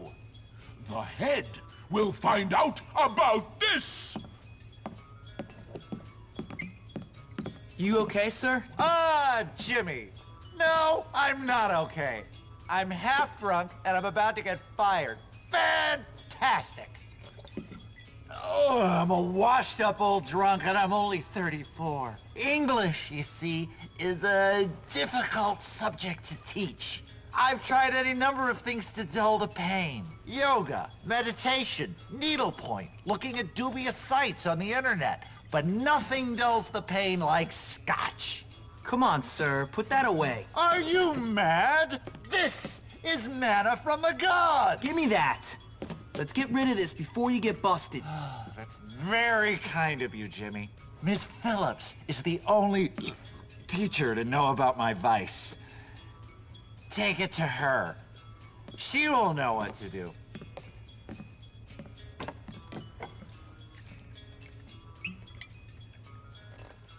This is where Bully feels ahead of its time. The school functions less like a place of learning and more like what Michael Foucault called a disciplinary institution, a space where hierarchy and punishment matter more than growth. The hall monitors, the favoritism, the endless detentions, they're not bugs in the system. They are the system. Rockstar used the schoolyard to make the same point that bigger games would later tackle. The institutions we trust to protect are often the ones keeping us trapped. What makes Bully stand out in Rockstar's lineup isn't just its commentary, but the risk it represents. At the time when the studio was building its reputation on massive cities and over-the-top chaos, Bully chose intimacy over scale. Rockstar stripped away the fast cars and heavy firepower and gave us a skateboard, a slingshot, and a campus full of rules to break. With power limited, every act of rebellion hits harder. The real genius, though, was in the detail. Bullworth may not sprawl at Liberty City, but every inch feels handcrafted. Every NPC has a name, a personality, and a place in the hierarchy. When you throw a punch in Bully, it isn't just at some faithless thug. It's against some preppy who insulted you in class or the jock who laughed at you as you ran laps in the gym. The intimacy made the sandbox feel personal, and it made your actions carry weight. And this wasn't just a one-off experiment. You can trace Rockstar's future through Bully. The social interaction system, greet, insult, apologize, flirt, was an early version of the nuanced encounters they later perfect in Red Dead Redemption 2. Bully proved Rockstar didn't need scale to innovate. They just needed to make every small detail matter. Where Bully really separates itself is how it ties to player freedom, to the rhythm of your school life.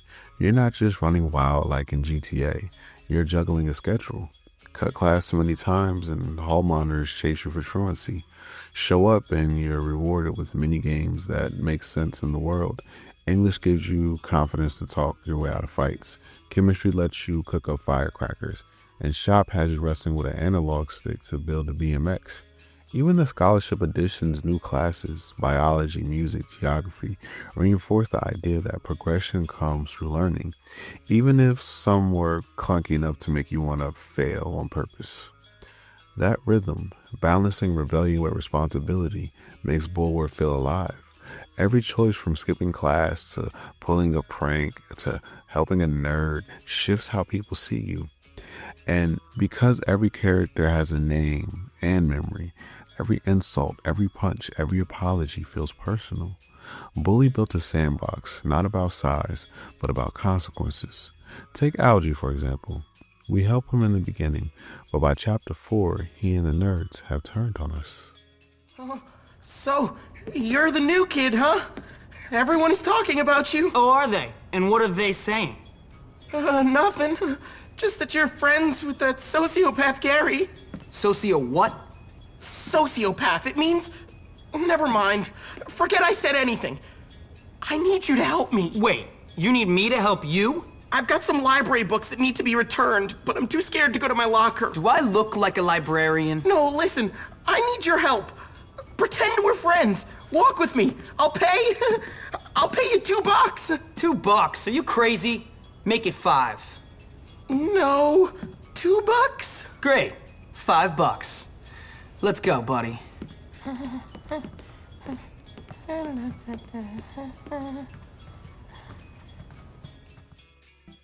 I may be a loser, but at least I've got loser friends to hang out with. Whatever. We wouldn't let you into our gang, Pete, because you're weird. Weird? Look at you. You've got a weak bladder. Hey, Algie, I need some help. I've got a plan to take over those jock scum. Hey, Jimmy. Hey, so what do you say, Algie? Us help you? Yeah, think of everything I've done for you since I got here. You? You're like a bouncer. We're a bit above helping people like you. I mean, get real, duh. Pea stain. Now you need my help. Forget it. Damn! Now, I want to take a moment to go over the cliques and give them a proper analysis. Before I get into character analysis, let's start with the nerds. The nerds are the brains of Bullworth, but brains don't buy you much protection when the entire school sees you as weak. Dressed in their Kelly Green Astronomy Club uniforms with sweaters, vests, and oversized glasses, they're a walking stereotype of 80s and 90s geek culture. Their hideout is the observatory, which you'll mostly find them tucked inside the library or at Dragon Wings Comics. Trying to avoid the constant torment of bullies, preps, greasers, and even the jocks, they're the only clique that actually shows up to class. Though, even they cut Jim. And that says a lot about how Rockstar framed them. Outcasts who value intellect but get punished for not fitting into the school's hierarchy. In combat, the nerds are notoriously weak in a fist fight, but that doesn't make them harmless. They're responsible for inventing most of the improvised weapons Jimmy gets his hands on. Spud guns, bottle rockets, stink bombs, and firecrackers. They fight dirty, leaning on gadgets instead of strength, which makes them more of a nuisance than a true threat. Gary Smith even describes them as sneaky bastards. He's not wrong. Their brains make up for what their fists lack, and their tinkering gives Jimmy the same tools that eventually turn the tide against stronger opponents. What really sets the nerds apart is how much their storyline echoes Revenge of the Nerds, a film where outcasts strike back at the jocks and cheerleaders who rule the social ladder. The Tri-Lambdas take on the Alpha Betas, and in Bully, the nerds take on the jocks. Both stories hinge on a moment of humiliation aimed at the school's queen bee. In Revenge of the Nerds, Lewis secretly photographs Betty, and the pictures are exposed during the infamous pie event. In Bully, Jimmy snaps photos of the head cheerleader Mandy, which the nerds then plaster across the school. The parallel is hard to miss. In both cases, the powerless turn the tables through technology and public embarrassment. It's a cruel satirical beat, but it captures how supervision becomes a weapon when raw strength isn't an option. Narratively, the nerds are both the victims and opportunists. They're bullied constantly, but they don't hesitate to exploit Jimmy's strength to settle their own grudges. Ernest, their so-called leader, never really commands respect outside their clique. And even Beatrice, who develops a crush on Jimmy, gets caught in the drama when her loyalty shifts.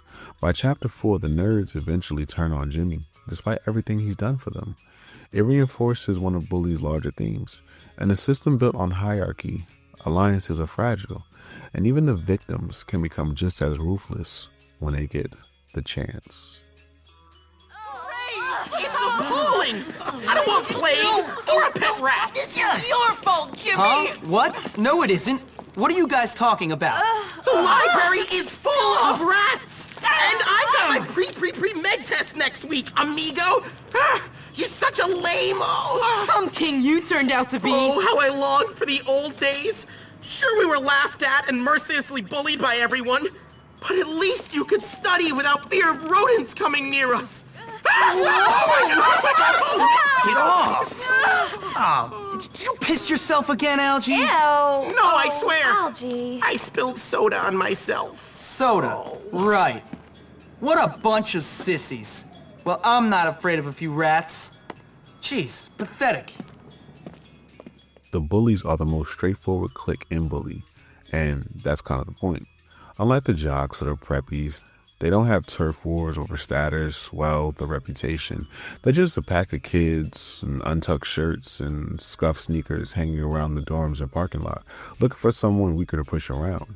They don't have a hierarchy, a female member, or even a hangout spot that defines them. Their only real bond is Russell at the top. And even then, it feels less like leadership and more like raw intimidation holding the group together. What's interesting is that the Bullies barely even register in the school's social order. The Preppies, Greasers, and Jocks don't waste their time with them, either because they see them as irrelevant or because Russell is too much of a wild card to mess with. That gives the Bullies a strange kind of freedom. They're not protecting status. They're not fighting to climb the ladder. They just annoy chaos for chaos's sake. Whether it's egging the library, picking on nerds, or smoking against the wall in town, their entire role is to make life miserable for whoever happens to walk by. And that's what makes them work as an opening challenge in the game. They're the purest form of playground cruelty, simple, directionless aggression. No ideology, no grand scheme, just kids who find power in pushing others down. By placing them as Jimmy's first major obstacle, Rockstar eases players into the social battlefield of Bullworth. It's a reminder that before you take on privilege, elitism, or systemic favoritism, you have to face the raw, unfiltered version of bullying itself.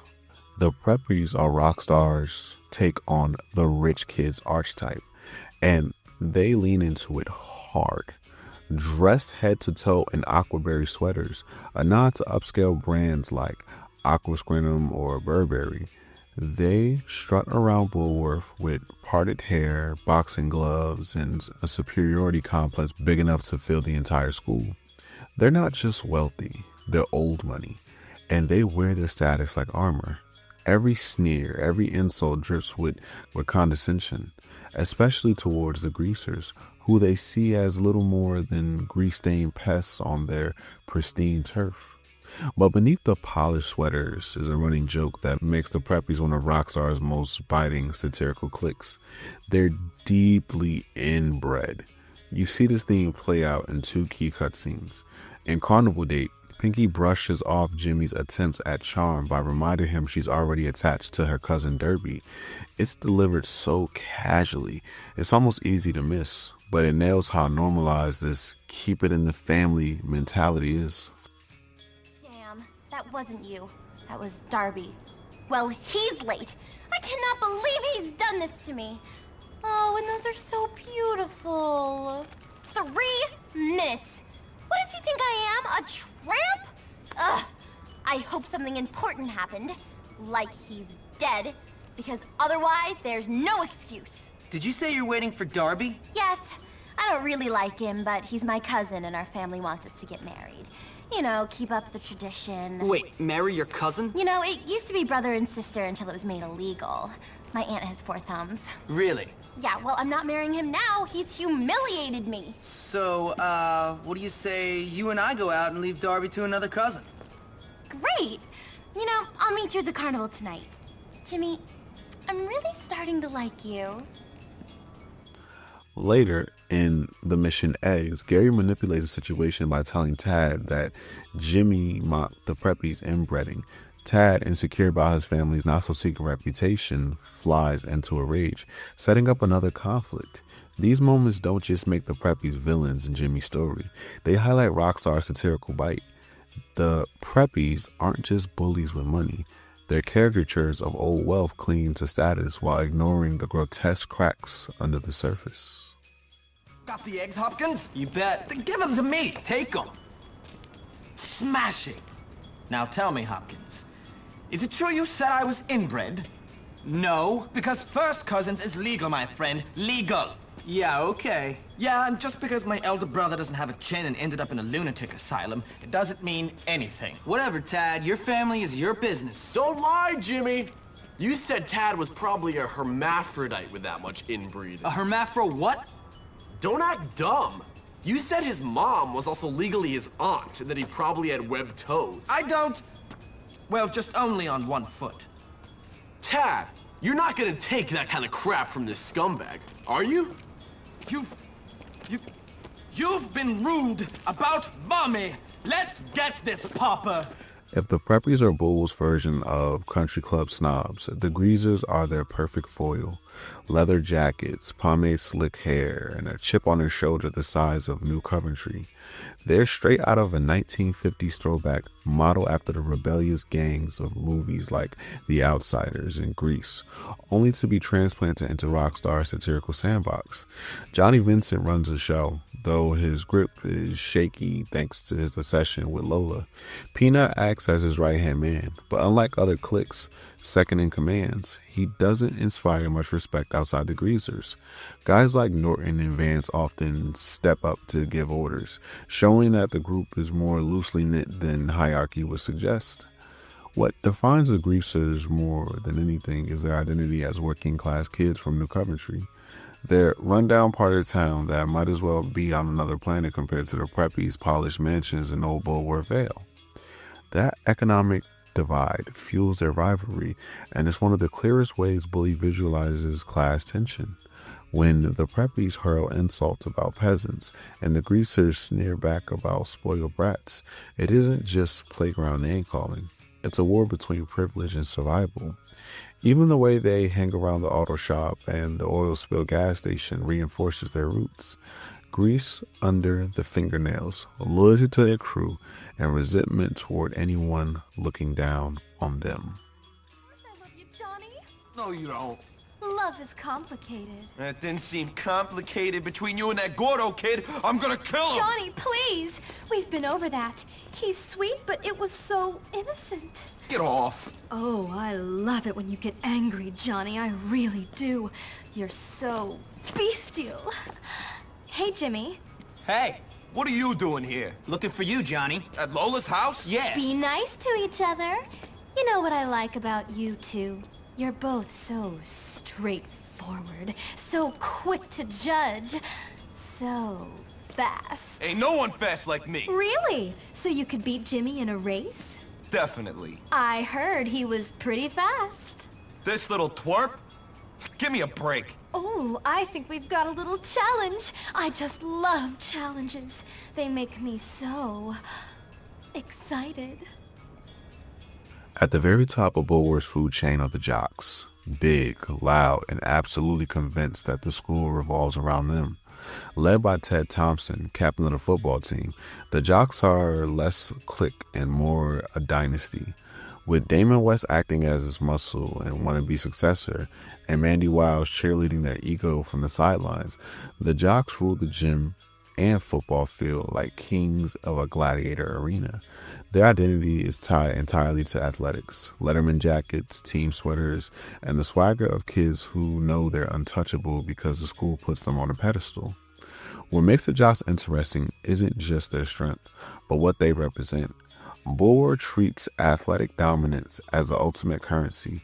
Teachers look the other way when they bully nerds, because a winning football season matters more than fairness or discipline. It's favoritism distilled into gameplay. The Jocks hit harder, take more damage, and walk around like they own the place. Against them, Jimmy feels small in a way he doesn't with other cliques, because here, raw power beats wit or charm. That imbalance forces players to chip away at their hierarchy from the sidelines, starting with humiliations like the slingshot before finally confronting them head-on in Chapter 4. Their story arc also shows how fragile that power really is. In Chapter 5, when the gym burns down, the Jocks immediately blame Jimmy. It doesn't matter that it was actually the Townies behind it. In their eyes, their privilege guarantees they never take the fall. But by the time Jimmy unravels Gary's manipulations and complete mayhem, the Jocks finally bend, proving that even the strongest clique is just another piece on Gary's chessboard. In a way, the Jocks are Rockstar's blunt satire. They're not about subtlety or clever schemes or brute force propped up by institutional favoritism. And when Jimmy brings them down, it feels less like beating a gang of athletes and more like exposing the hollow system that lets them rule in the first place. How did it happen? Hopkins, come here, boy! Hey, what's up, Mr. Burton? What's up? What's up? My gym is up in flames, look! Damn, how'd that happen? As if you don't know! You're a degenerate to think I trusted you! It wasn't me. Yeah, I'm no saint, but I tried to bring order to the school, to stop the bullying. Ha! Bullying? I don't care about bullying! In fact, I encourage bullying! That's right! Builds moral fiber, makes men! Yeah! 'Cause you didn't make the team, you had to ruin it for everyone. Yeah, you bully! You're a pig! You ruined my life! What are you talking about? I never wanted to be on the team. You like to torment weak kids, and you've got the personality of a jockstrap. Yeah, well, I called the police. You'll be killed for this, my boy. It wasn't me. You're done for, Hopkins. What? Who was that? It's Yuri. There's people trapped inside. Oh, I'm really scared, Mommy! Man, you guys are pathetic. I'll get him. Where's the fire extinguisher? By the stairs next to the locker room. But don't think I've forgiven you, Hopkins. If the Jocks at the top of Bullworth's food chain, the Townies aren't even on the ladder. They're the rejects, the dropouts, the expelled, the ones who couldn't afford tuition. Led by Edgar with Omar backing him up, the Townies are defined less by school spirit and more by resentment. Their orange-heavy clothing and punk metal vibe makes them stand out from the crisp uniforms of Bullworth's cliques. What really sets them apart is their relationship to the institution. They're the living reminder of what happens when Bullworth chews kids up and spits them out. The Townies hate the school, its students, and its faculty. And honestly, Rockstar makes it easy to see why. The kids are abandoned by the very system that pretends to care about order. Some were dropouts, others were expelled for acting out, and Edgar never had the money to stay in the first place. Their missions reflect that chaos, burning down the gym, unleashing rats in the library, smashing up box trophies. It's rebellion without refinement, lashing out at a system that branded them as failures before they even had a chance. When Gary manipulates Edgar into thinking they can take over the school, it doesn't come from ambition, but it comes from decades of bottled up anger finally pointed at a target. Jimmy's clash with the Townies in Chapter 5 feels different from his battles with other cliques. Taking down the nerds, jocks, and preppies is about dismantling social hierarchies within the academy. Fighting Edgar in the chemical plant is about confronting the consequences of Bullworth's failures as an institution. These kids aren't cartoon bullies or snobby rich boys. They're the byproducts of a broken system. And when Jimmy finally earns Edgar's respect, the Townies stand with him in the final battle, showing that even the school's greatest enemies are still just kids looking for someone who won't write them off. In a way, they're the most tragic clique in the game. Not villains, but casualties of an environment that thrives on punishment instead of support. You had enough? You want some more? Come on, big guy. You still think messing with me is a good idea? No. Good. That's what I thought. Now, what made you think it was a good idea in the first place? Aw, man. I hate that school. My parents couldn't afford to send me there, and now I'm stuck in this dump of a town. Gary said we'd make them all pay. Wait a second. Gary? That backstabbing, two-faced sociopath put you up to this? I bet he said the two of you would take over the school or some crap. Hey, how'd you know? Because he told me the same garbage. Didn't do me any good either. Come on. You're gonna help me make him pay for his lies. Now for my character analysis, I'm going to cover only 3 crucial characters: Jimmy, Gary, and Pete. Jimmy Hopkins is one of Rockstar's most fascinating protagonists because he doesn't fit the mold of their typical anti-hero.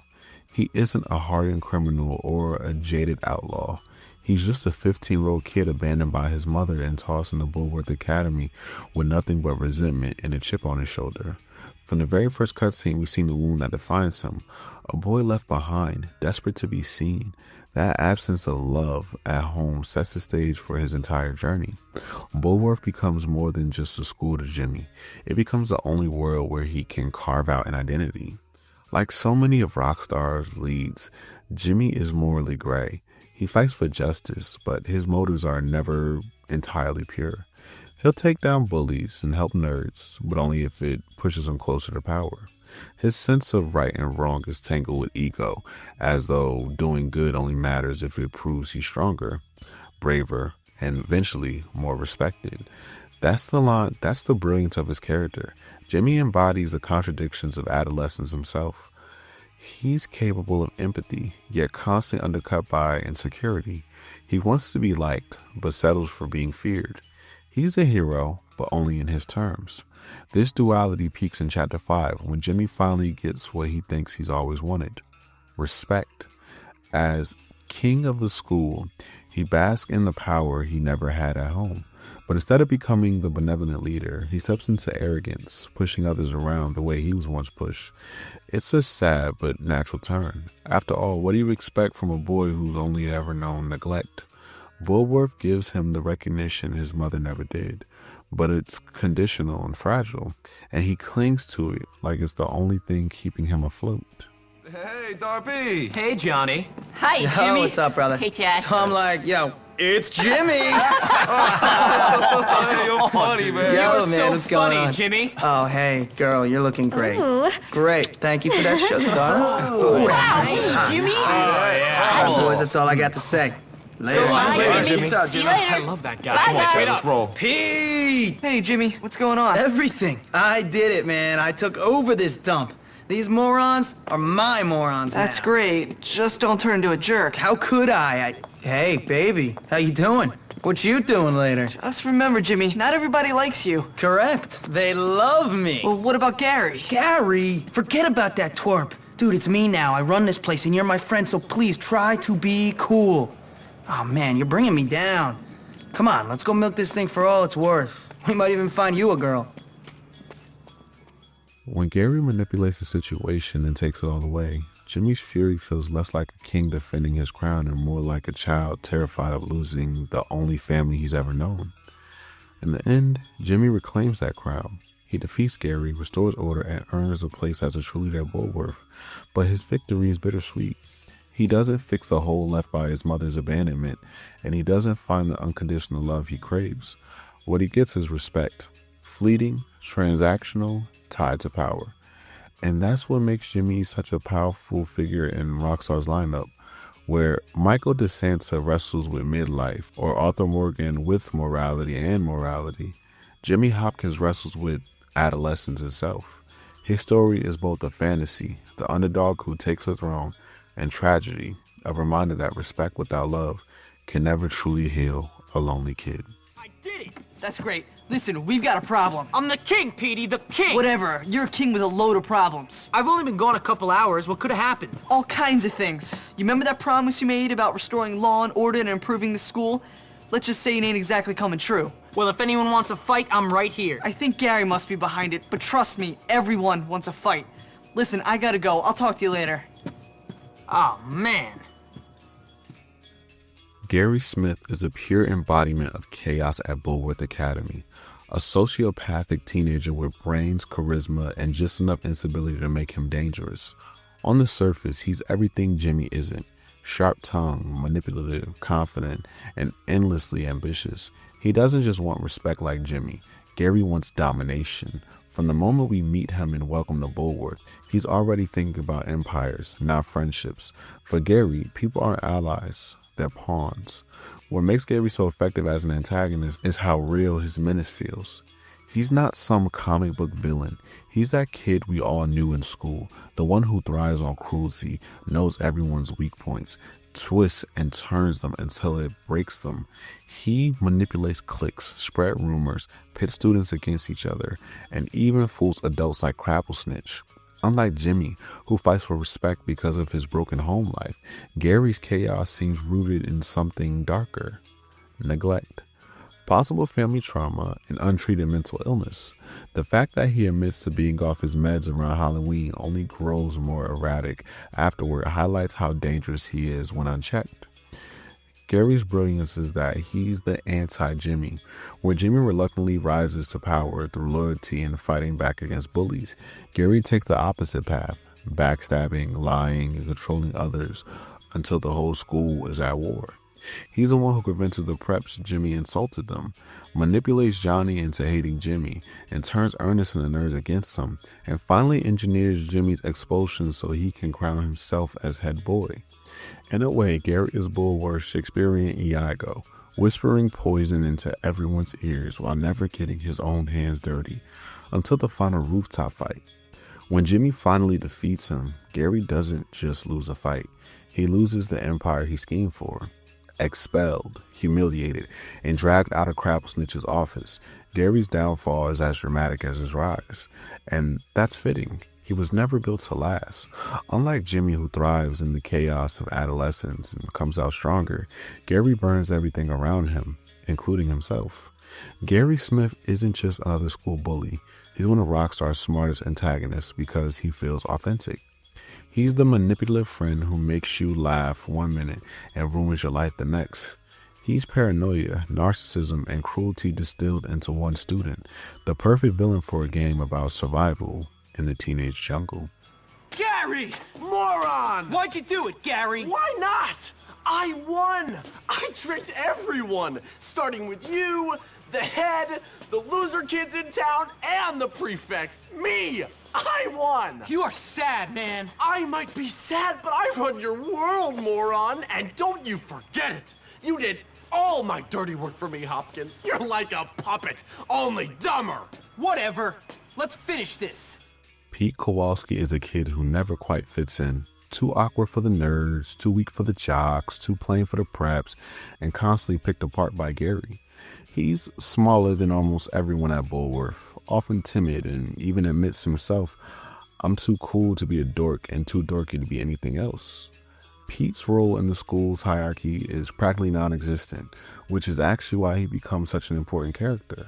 Where Gary thrives on manipulation and Jimmy thrives on physical strength, Pete survives by watching, listening, and quietly understanding people.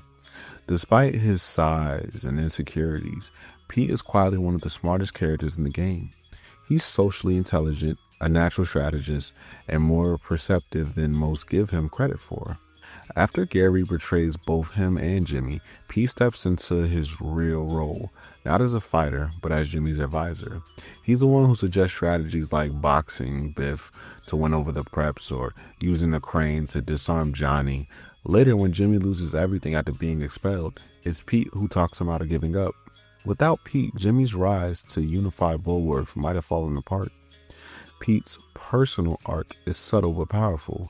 He starts out as Gary's punching bag, dressed in a pink bunny suit just for laughs, and ends as Bullworth's head boy, not because he was the strongest, but because he was the only one who never gave up on Jimmy. That's Pete's quiet victory. He represents the kids who never really belong to any group, but who still find their place by staying true to themselves and standing by their friends. In a game filled with bullies, schemers, and cliques obsessed with status, Pete's story is about how empathy, loyalty, and cleverness can matter just as much as strength. In the end, Pete is the unsung hero of Bully. He doesn't win fights or lead a clique, but he's the glue that holds Jimmy's campaign together. If Gary's the devil on Jimmy's shoulder, Pete is the angel, the one reminding him that friendship and loyalty are worth fighting for. And it's fitting that when the dust settles, it's Pete, the boy no one took seriously, who ends up with the official title of head boy. Hey, Jimmy. How you doing? Terrible. Everybody hates me. Everybody might hate you, but everybody laughs at me. Yeah, that's true. Those kids are jerks anyway, but I tried. I know. I mean, I tried to do the right thing, make people happy, stop all the fighting, make everyone calm down. Now everyone laughs at me. People used to be scared of me, and now I'm a joke. It was Gary. It must have been. I know. I can't deal with the fact that that kid beat me. Well, it ain't over yet. God, one minor setback and you're acting like a baby. You're pathetic. I've been expelled. They're just waiting for my mother to come back from her 58th honeymoon, then I'm out of here. How is that a minor setback? Losers! Oh, shut up, you fat dork. Whatever. You and your has-been friend don't scare me. See? Even a dork like that laughs at me. We gotta prove Gary was behind everything. We don't even know if it was Gary. All we know is Townie kids beat up a bunch of Bullworth kids. I mean, I don't even care anymore. Well, we've gotta find out what's going on. Come on! Okay, but if we're gonna take on those Townies, we're gonna need a bunch of backup. Someone big who doesn't hate me yet. Russell! He'll be at his house at Old Bullworth Vale.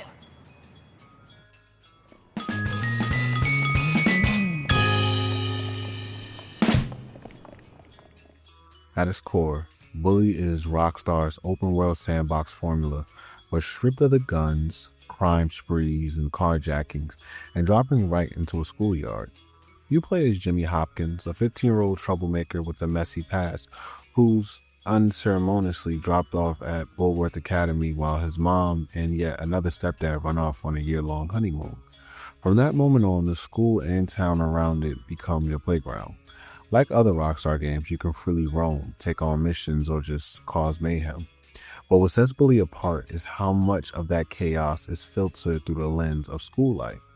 Instead of car thefts and shootouts, you're sneaking into class, pulling pranks, and wielding weapons that feel like they came straight out of a kid's backpack. Slingshots, bag of marbles, stink bombs, bottle rockets, and even a potato cannon. They're mischievous rather than deadly, which makes the whole thing feel more playful, even when the fists are flying. Classes themselves are cleverly designed as minigames, each with 5 levels of increasing difficulty. Chemistry turns into quick-time button presses. Art has you filling in pictures without getting caught by enemies. And English is a word scramble where you form as many words as possible. Passing the classes isn't just busy work either. They unlock perks. English, for example, lets Jimmy talk his way out of trouble, apologize to teachers, prefects, and even evade the police. Classes tie directly back into the sandbox, rewarding players for actually engaging with the school day. Outside the classroom, Jimmy also gets access to a surprisingly wide variety of vehicles. Bikes are the main way to get around, but you also ride on mopeds, go-karts, skateboards, and in one hilarious mission, even a lawnmower. The world of Bullworth is small compared to GTA spiraling cities, but it's dense with personality. From the school's gothic architecture to the wealthy prep mansions in Old Bullworth Vale to the gritty industrial area of blue skies. One of the most fascinating things about Bully is its approach to time. The developer deliberately avoided locking the story into one specific era, blending elements of the 70s, 80s, 90s, and early 2000s all together. You'll see cars and computers from completely different decades, posters dated anywhere from 1998 to 2007, and even the arcade cabinets referencing futuristic years. It creates a timeless atmosphere where the game feels nostalgic no matter when you play it. And that was intentional. Rockstar wanted Bully to feel like your school days, whether you grew up in the 80s or were sitting in class the year the game came out. What Bully nails is capturing that rhythm of school life, attending classes, running errands, working odd jobs for cash, and balancing all that with freedom to explore, prank, and rebel. It's Rockstar's formula, but reimagined through childhood mischief instead of adult crime. And because the game was built on the same engine as San Andreas, there are a lot of familiar systems hiding underneath the school setting. Like CJ, Jimmy can date multiple girlfriends throughout the story. Kissing them even gives him health buffs, which is upgraded the further you progress in art class. Save houses also make a return, though instead of buying assets like in GTA, Jimmy earns his by completing tasks, whether it's winning boxing matches, dominating at dodgeball, or proving himself in fights. For its time, the graphics struck a great balance. They were pushing for the gritty realism like GTA 4 would later aim for, but instead leaned into a slightly cartoonish style that fit Bullworth's over-the-top atmosphere. Explosions from firecrackers and bottle rockets popped with vibrant effects, and the animators gave punches and brawls real weight.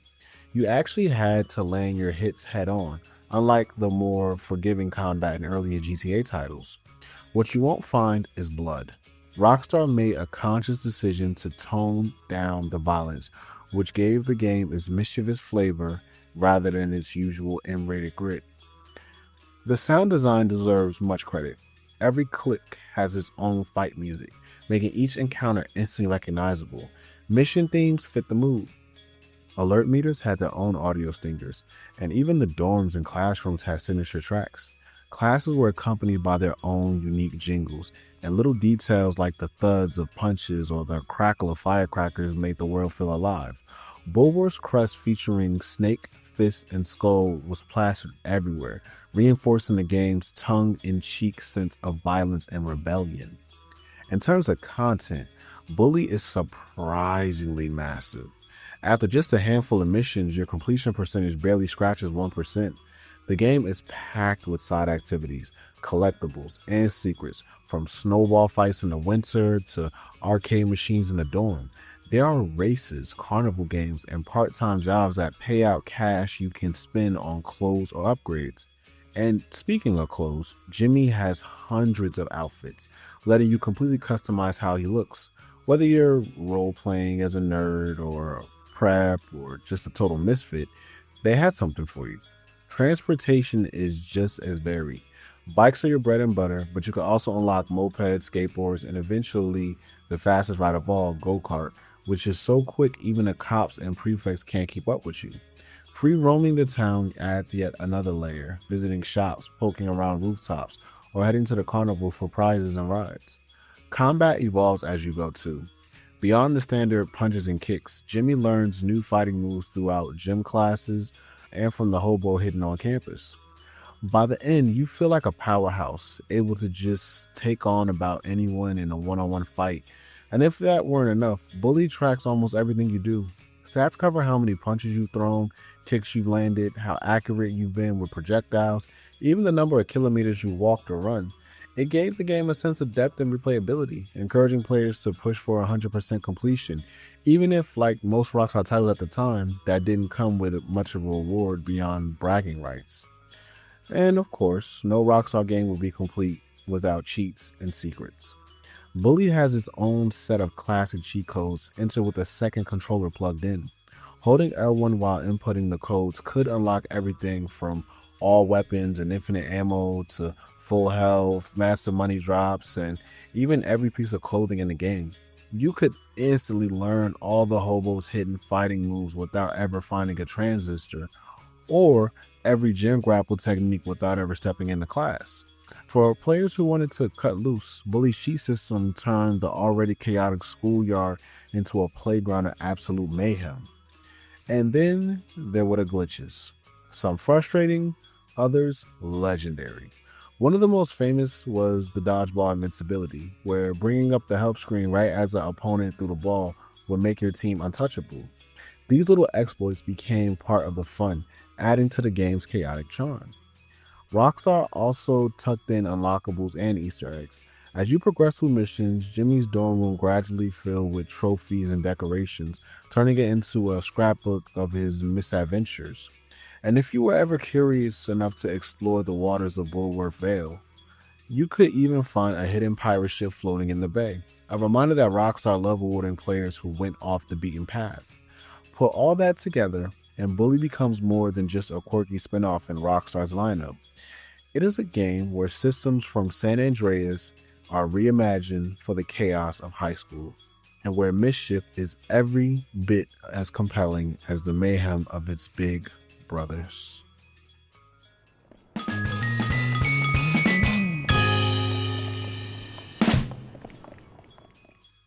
Bully originally dropped for the PS2 on October 17, 2006 in North America and October 27, 2006 in Australia.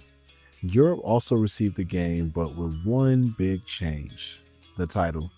Over there, it was renamed Canis Canem Edit, Latin for Dog Eat Dog. Aside from the name, however, the content was identical across all regions. On March 4, 2008, Rockstar re-released the game as Bully Scholarship Edition for the Xbox 360 and the Wii in North America, with Europe following on March 7, 2008. The PC port arrived later on October 21, 2008, this time handled by Rockstar New England rather than Rockstar Vancouver. Scholarship Edition wasn't just a simple re-release. It added plenty of new content. There were 8 brand new missions, 4 new classes. You had biology, math, music, and geography. There were new mini games, extra clothing items, and even a multiplayer classroom activities. The Wii version leaned into the motion controls for mini games, while the Xbox 360 version came with achievements and 5.1 surround sound. The PC version supported higher resolutions and mods, though it notoriously was unstable at launch, with plenty of crashes and bugs, something PC players, myself included, know from a first-hand experience. On a technical level, each platform had its quirks. QuickTime events were slower on Xbox and Wii, aiming was sharper on 360, but load times were noticeably longer compared to PC. Certain skips and glitches even behaved differently depending on version.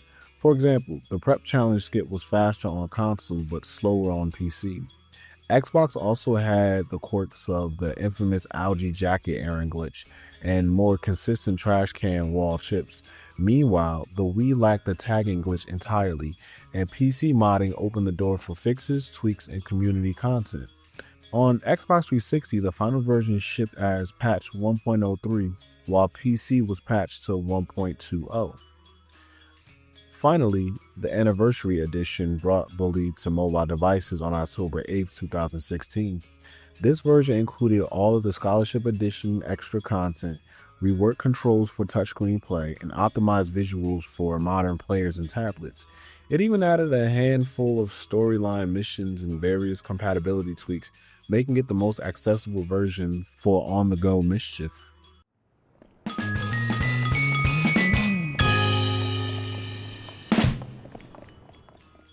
When Bully launched in 2006, critics were more than ready to see if Rockstar could pull off the schoolyard spin of the open world formula, and for the most part, they nailed it.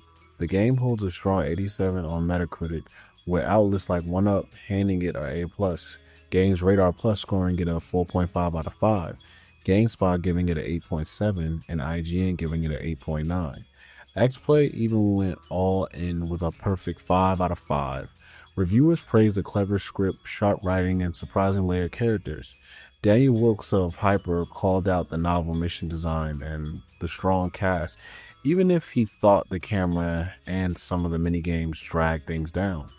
Others like Joystick's Bonnie Rubberg even commended the game's casual approach to letting Jimmy kiss both boys and girls, something that later earned Jimmy a spot on Complex's list of coolest LGBTQ video game characters. Commercially, the game held its own. By March 2008, the PS2 version alone had sold 1.5 million copies, and it picked up awards and nominations along the way. GameSpot awarded it Best Original Music and even made it a finalist in their Game of the Year.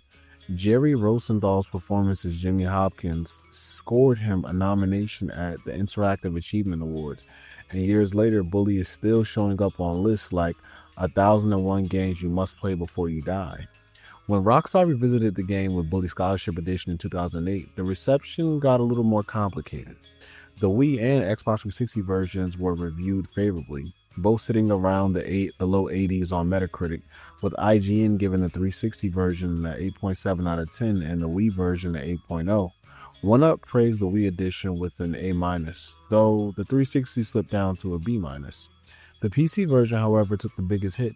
Metacritic pinned it at a 72 out of 100, and sites like 1UP dragged it with a C-, calling it a shoddy, untimely port. GameSpot follows suit with a 6 out of 10, describing it as a lazy adaptation weighed down by technical issues. And players felt it too.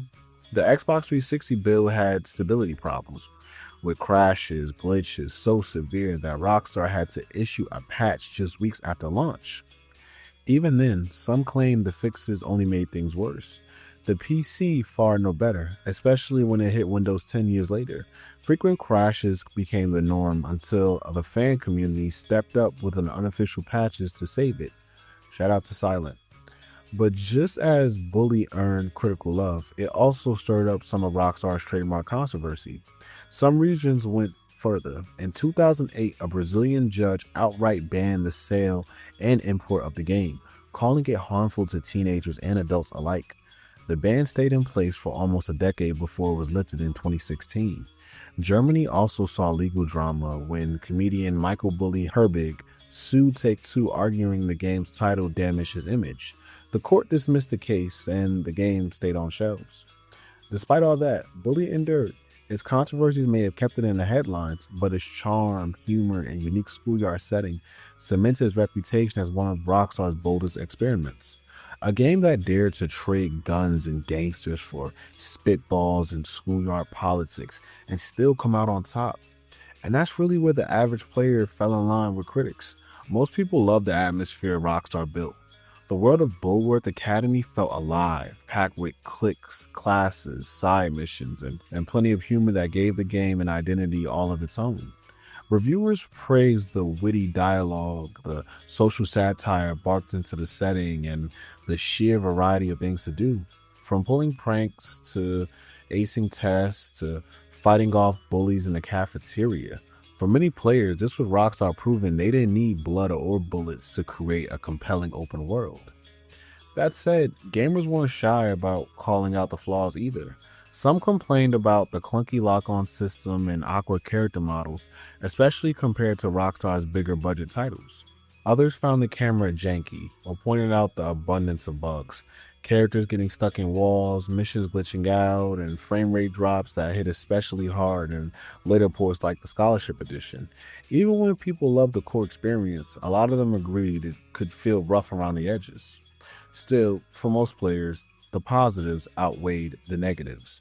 They saw Bully as a unique twist in the open world formula, one packed with charm, humor, and a surprisingly heartfelt story about acceptance and belonging. It wasn't just Grand Theft Auto in a schoolyard. It was something different, something bold. And even with its quirks, fans came away feeling like Bully was one of Rockstar's most memorable experiments. The kind of game you couldn't help but remember long after the final bell rang.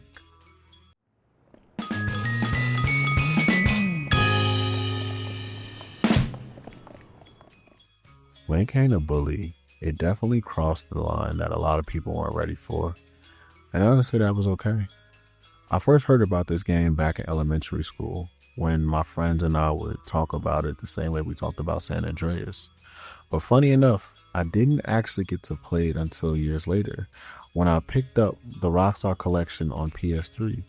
So for a long time, my childhood self was just waiting, and finally getting to play it felt like checking off a box of my gaming bucket list.